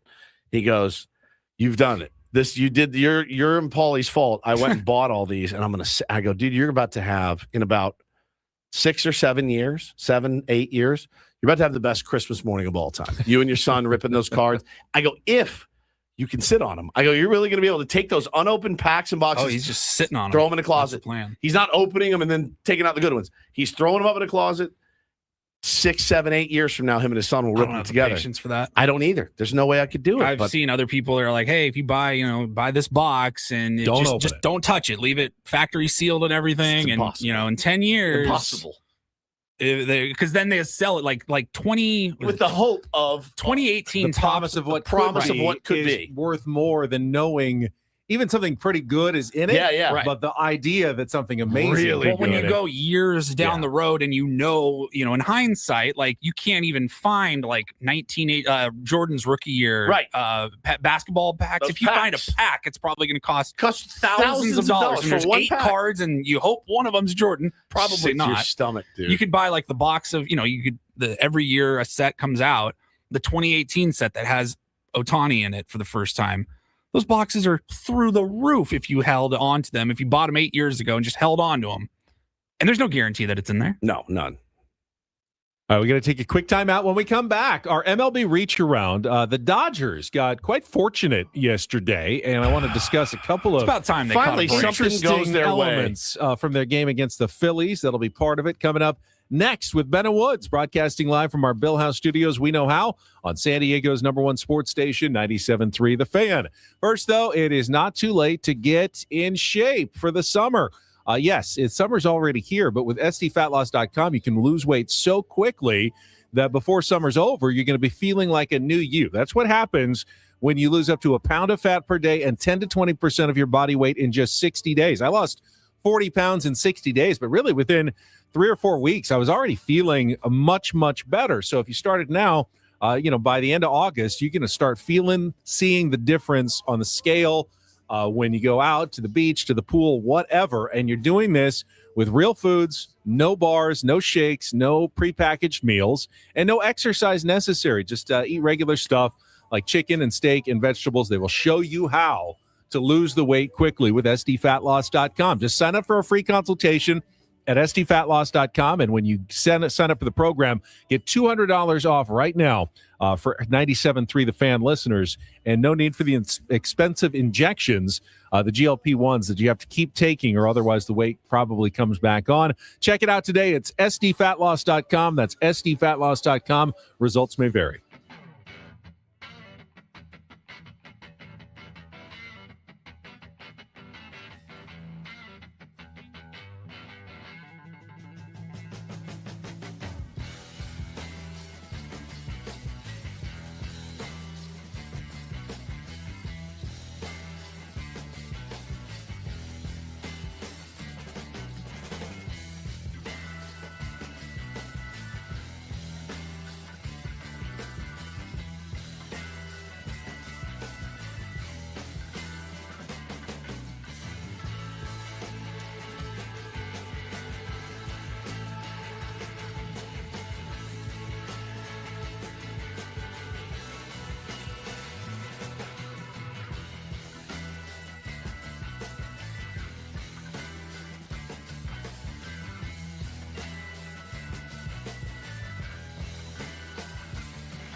Hey, player, this is all yours. This room with this view. this speakeasy with this cocktail. Hey, could you make that too? The spa with this. Ah. And this pool on this roof. This is all for you. The all-new Hamul Casino Resort, now open.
P. Shapiro, criminal defense attorneys helping good people regain control of their future when charged with a crime since 2010. Visit davidpshapirolaw.com.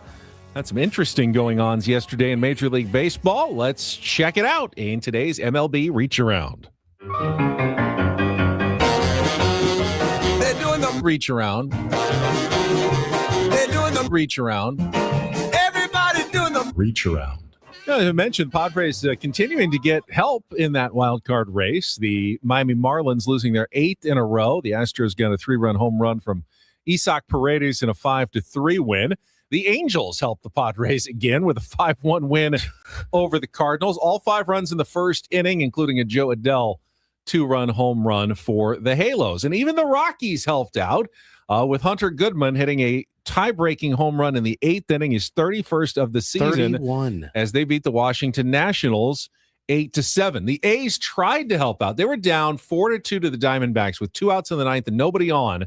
Triple and then Jacob Wilson home run to force extra innings. Then they took the lead in the top of the 10th, 5-4.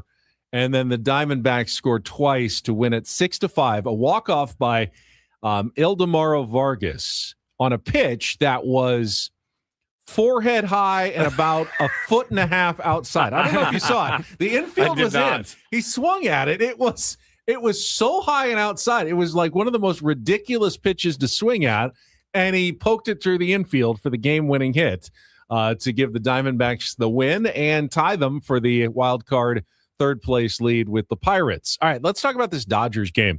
Which was basically decided by a Max Muncy 2-run home run and Justin Robleski's pitching performance, his 11th win of the season. But a couple of interesting moments. There was a Shohei Ohtani, what looked like an RBI double. But now, who was the runner? I know that Andy Pages was, I think it was the their on-deck hitter who was like signaling it. Their catcher, I think, and I don't know his last name. It was the guy that... It wasn't Dalton Rushing, it's the other guy. It's the other guy. Yeah, that they brought up. So Ohtani hits one. Yes, the other guy. He comes around from second to score, but Pages is signaling, stand up, you're fine, no one's, no throw at home. But there is a play at second base, and Ohtani gets tagged out for the final out. And the Phillies challenged and said that out happened before he crossed home plate, and they were right. And the Dodgers had a run taken off the scoreboard. And remember, we had this situation with the Padres. And I don't remember exactly the particulars Luis last year. Luis was stretching a single into a double. The play's right in front of him. It was hit to. It was hit. Who was running? It was hit to right.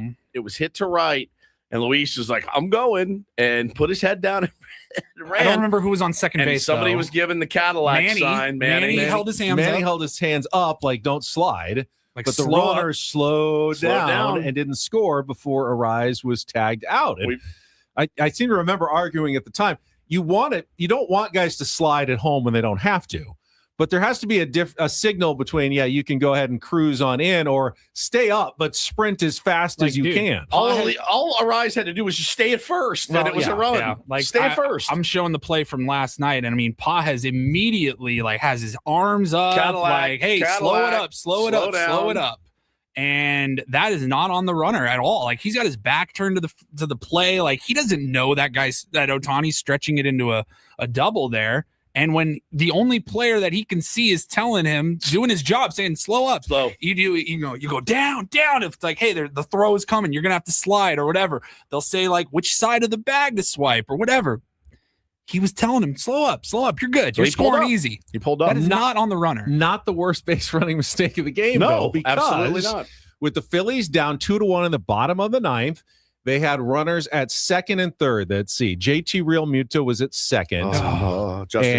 Justin Crawford, pinch runner, was at third with one out. So they're trying to score the tying run. Brandon Marsh grounds the ball to the left side. The infield's in, and I think Muncy at third gets it. Now, Crawford's trying to score, but he realizes he's not going to make it. so he turns around. It's got to be contact plays on, right? And it's just the worst place you can hit it. But he sees then when he turns around that Realmuto is already standing on third. Which he should be nowhere if to you go, right? So Crawford really just has to give himself up at that point and live to fight for another batter with a runner at third. But instead, JT Realmuto tries to go back to second base. Even though he was already standing on third. They tag out Crawford, and then they throw to second, and they get JT Realmuto to double play to end the game. Again, that's like Little League. That's when you're like learning about pickles and stuff like that. It's like, hey, your only job is to stay in that rundown long enough for the runner behind you to advance get to the furthest base he's able to. Yep. You see him right there in front of you. Again, that's fine. Justin Crawford was fine. Right. JT, you were already he didn't there. do his job. You've played in the big leagues for how long? You stay at third, man, and you say, well, this sucks, but at least I'm here. And we still have another chance. Right? I mean, it just, I texted you guys this last night, man. I saw this growing up, too. Like, teams crater around them. They crater. We've done, my God, we crater to the Dodgers all the time. They crater. One mistake gets compounded. It happens all the time with this team, and it's because they're very good. And they don't crater in those pressure situations. They're battle tested, I guess. And you'll see teams doing things that they never do because the pressure's too much. Other finals from last night. It's horrible. The Mets shut out the Brewers 4-0. Luis Robert Jr., who's back off the injured list, is just his third home run, but he's an intriguing trade deadline possibility. Always has because been. The Mets are definitely sellers at the break. PCA had a big game for the Cubs, reached base 5 times, drove in 2. They destroyed the Tigers 11-2. The Royals beat the Giants 3-2. Casey has now won 4 of 5 since the All-Star break, including that series win against the Padres. Rays 12, Blue Jays 2. Toronto has now lost 6 of 7, and they are very much heading toward being sellers now at the deadline. 1 year after they were an inch away from winning the World Series against the Dodgers. And then you think, well, they must have made a bunch of bad moves in the offseason. Au contraire, Dylan Cease, phenomenal move. He was the starter in the All-Star game. Okamoto from Japan has been fantastic. They got Trevor Rogers has been great for them. They let Bo Bichette go. That was probably really smart, not paying him $40 million. They made They came this close to the World Series, made a ton of great decisions in the offseason that have all worked and have cratered, and they're terrible. It makes no sense at all because, Vlad Guerrero's not having a good season. Some of the other guys have just not performed offensively. The pitching, Gossman's had a bad season. The Savage has had a bad season. How does a GM supposed to operate? He goes like, I put together this team. They almost won the World Series. I made brilliant moves in the offseason, and they reward me by completely falling apart. So stupid. Stupid game. Stupid game. But then there are teams that always are the same. The Guardians win again, 5-2 over the Twins. They're never that impressive, but they keep just winning Hanging and around, leading their division like they always do. The Rangers shut out the White Sox 10-0. Kumar Rocker, 6 innings, 1 hit allowed. Reds double up the Mariners 4-2. Chase Burns, 5 shutout innings, his 12th win of the season. He's now 12-1. And then you had the 2 rainouts, Pirates, Yankees, Baltimore, Boston. So the Red Sox had to wait on going for their franchise record-tying 15th win in a row.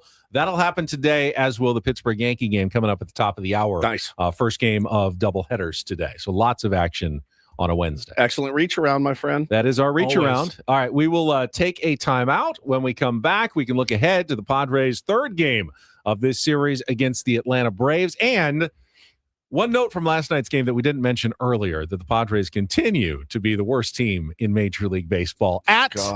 Coming up next here with Bennett Woods on 97.3 The Fan. Gambling problem? Call 1-800-GAMBLER. GEGE 000-466. For a full list of games and rules, played at 7 Mile Casino. Visit 7milecasino.com. Another chance for us to talk about 7 Mile Casino. I want to talk about the 24/7 aspect of 7 Mile, because I know that there are plenty of tier ones who don't listen to the show in their morning. They listen to it like at the end of their day when they're working an overnight shift. They're coming home. You're looking for a place to hang out that's open 24/7. 7 Mile Casino is a great option, not just for the cards, Woods, but a great meal at Sammy's at 7 Mile, have a drink at the bar. You just don't find that all over San Diego. Yeah, man. And of course, they got all the card games that you're looking for: Texas Hold'em, Pai Gow, Baccarat, and California-style blackjack, has been mentioned. Really good food. Breakfast, lunch, dinner, doesn't matter. The 24/7 options are fantastic. And it's a smoke-free environment. It's a bright room when you walk into it. And there's a beautiful view sitting on the patio overlooking the bay. The brunch is only available on the weekends, but it's worth checking out. Voted best in the South County, 9 a.m. to 3 p.m. on Saturdays and Sundays. So if you don't go today, maybe make a plan this weekend to head down to 7 Mile Casino right off the 5 freeway in Chula Vista. It is just 7 minutes from downtown.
He just. Here, I'll show you a little. Just a little. Please don't. Just a little bit. What hurts on you? Nothing at all. A little bit. Nothing. Now, So let's say whatever you're about to touch is the only thing. Let's say It's gonna hurt. Right? All right, yeah. Okay. Pretend your knee hurts. Pretend your knee. It's going to in a second. Right here.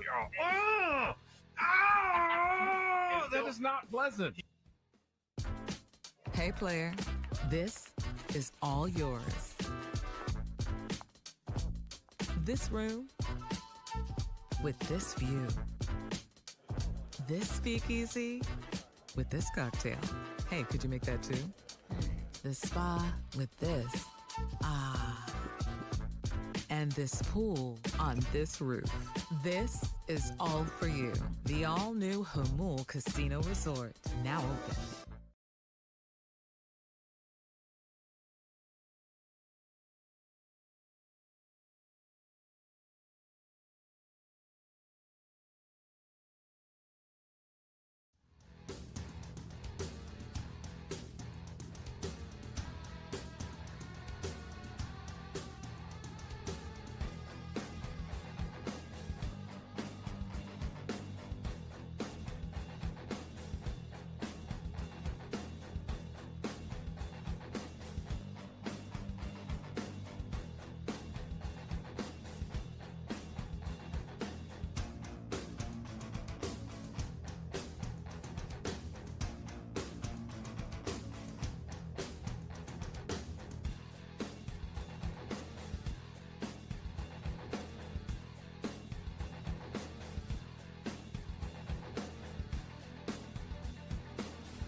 Got a very short show tomorrow. Only 2 hours and 15 minutes or so. It'll probably be terrible. We'll hand things over to Sammy Levitt for the Eco Water SoCal pregame show. Probably have Sammy on in our 7 o'clock hour. All guests on Benna Woods appear on our SDCCU fan hotline. It's not big bank banking. It is better. We panic when there's a short show. Panic. A little bit. like the lights get too bright for us. I don't know what it is, but they get too bright. I think for me, when you have the long show, you just accept that some of it is going to suck. Yeah. But when you have the short shorter show, you feel like it. you can't really afford to have any bad moments when it's a short You're not show. wrong. It's like the umpire comes and goes, "We're doing a 5-inning game tonight." You're like, "What? 5 innings?" And everything changes. That's how we feel. So get ready. Like, wait, when are we supposed to use our closer now? Like, when are we supposed to play take on Woods tomorrow? I don't know. Yeah, I don't exactly. know. I don't know either. If the Padres did play a 5-inning game, they might still have a challenge left at the end of it, although probably not, as usually they lose them all by the 5th inning. Almost every game. And I believe it happened again yesterday. Oh, it did. I heard Don Orsillo. I heard the disdain in his voice. Donnie it was something like, and the Padres once again have lost both challenges in the 5th inning. And Michael King is being pulled in the 5th. I'm like, oh my God, Donnie. And Donnie is on the it's hard to hide. second one that they lost, I believe it was a Campusano challenge behind home plate, which failed. And then the next pitch, Walker Buehler struck out the guy anyway. Yes, So yes. didn't even matter. That's the low leverage that the Padres have to get over. But we didn't talk about it yesterday. The opposite happens as well. They actually had both challenges in the 9th inning of a one-run game. And Jake Cronenworth leads off. I mean, you try to get on base any way you can in a one-run game in the 9th inning. And the very first pitch of the at-bat. Now, if this is the first, second, third inning, you accept the results of the umpire's decision. Yep. It's very high and very outside, but might have taken the corner, might not have. Jake didn't even look like he thought about challenging it. It's like, you've got 2, man. The game's over in 3 outs, so you can use these liberally in the 9th inning, and then they don't. I think they're so gun shy because they're so bad at it. They're so gun shy. Like, But they do that it one in was times gun shy when they're not supposed to. They're they're so indecisive on when to do it and then high leverage. They're spun out. They're spun out. That's the word I'm looking for. They spun out. They track challenge, right? Yes. But they don't. Correct me if I'm wrong. They don't take into effect the calls that you didn't challenge that you should have. Correct. So like the Padres would be significantly worse if you were able to factor that in. Like you can see which ones that they tried to and failed at, but like the ones that they don't do, those are almost more frustrating. They're completely spun out. Oh, I would be too. Yeah. Every day you're like, hey man, we're the worst, like one of the worst teams in baseball at this. And I know it's new, but like I have sympathy for Craig Stammen. What do you tell them? Because it's not like just stop challenging, because that would be stupid. Then you would be putting yourself at a disadvantage by not using your challenges. But when you then say, hey, we got to aggressively challenge more, then they go the wrong way again. There's like no right answer here. Look, the usual. Who's the worst? It's Xander, right?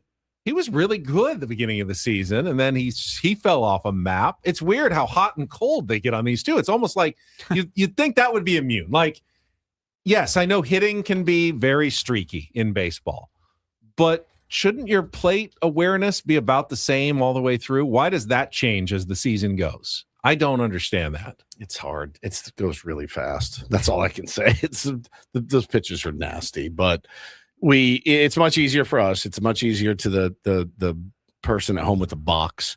Toddy might be the worst at not using the ABS when he should. Yeah, he's used twice, I think. Like, you he's can made two challenges all year. You can almost see it in his body. He's nervous. Yeah.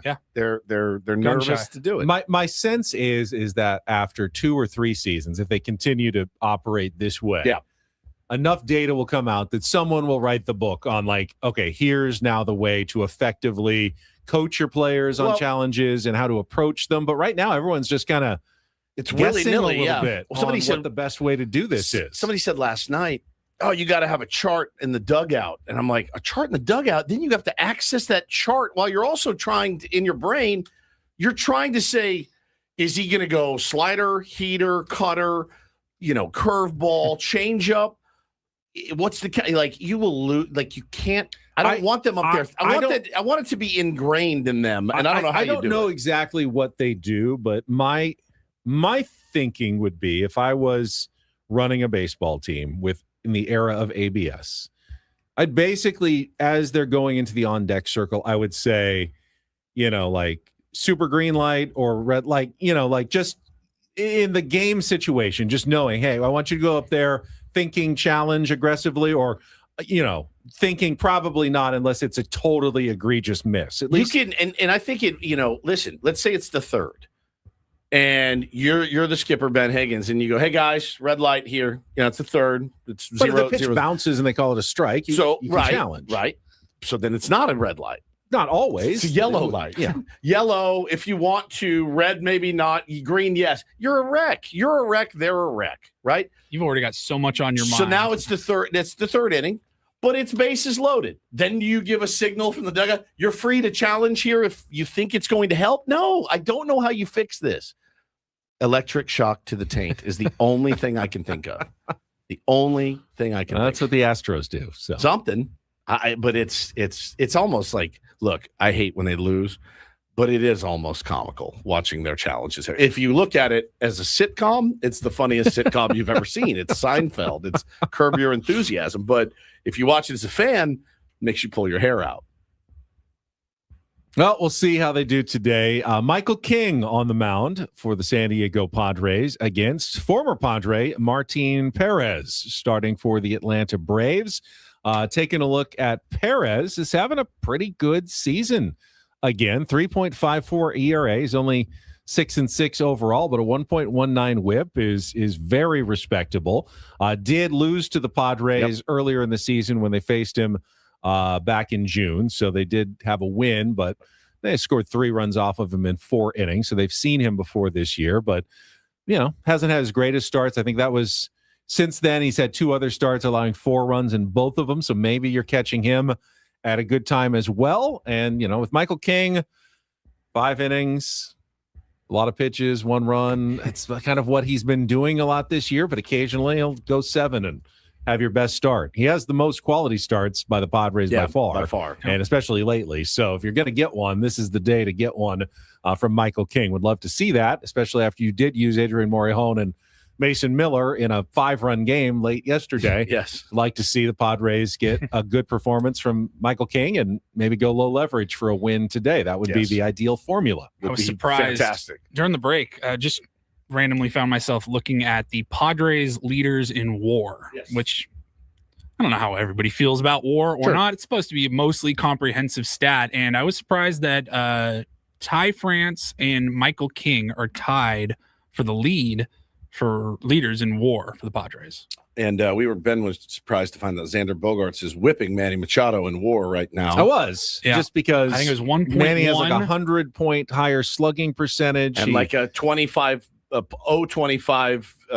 difference in batting average. 14 more home runs. And, according to outs above average, which is different than the WAR defensive statistic, but he's like tied for the lead among third basemen this year defensively. So you'd think that would help him, not hurt him, but I don't know. Who do you feel better about right now? I feel better about right? Manny. Exactly. I know Manny hasn't been dropped to 8th in the order by Craig Stammen. Imagine. So I don't maybe get it WAR is not 100% perfect all the time. Yeah, imagine. Like any other statistic, Ty France has been awesome. You got to look at it in context. Yeah, he's been really good. Getting that knock yesterday just to get him on the board with 2 after outs. the Manny double play. After the Manny double play was massive, man, and continues to get higher in the order because if Lopez escapes that inning without getting a run, builds his confidence and everything. You needed to get something off of him after that start of the inning. Was really was very big. Loved it. That's it. All right, that is it for us on a Wednesday. Again, we'll have the short show for you tomorrow, leading right into early Padres baseball. Hopefully a chance to win a series against the Atlanta Braves, but you do have to take today's game if that's going to be a possibility. So we will be back bright and early tomorrow at 6 a.m. to talk all about it. Braden and Frank are coming up next. They'll take you until 2 o'clock, and then we got Padres baseball, 3:15 pregame show, 4:15 first pitch today from Truist Park in Atlanta. For our executive producer, Paul Reindl, and for Stephen Woods, I'm Ben Higgins. I will see you anchoring the news tonight on Channel 10 and then talk to you again tomorrow morning at 6 a.m. from all of us here at San Diego's #1 sports station, 97.3 The Fan. So long, everybody.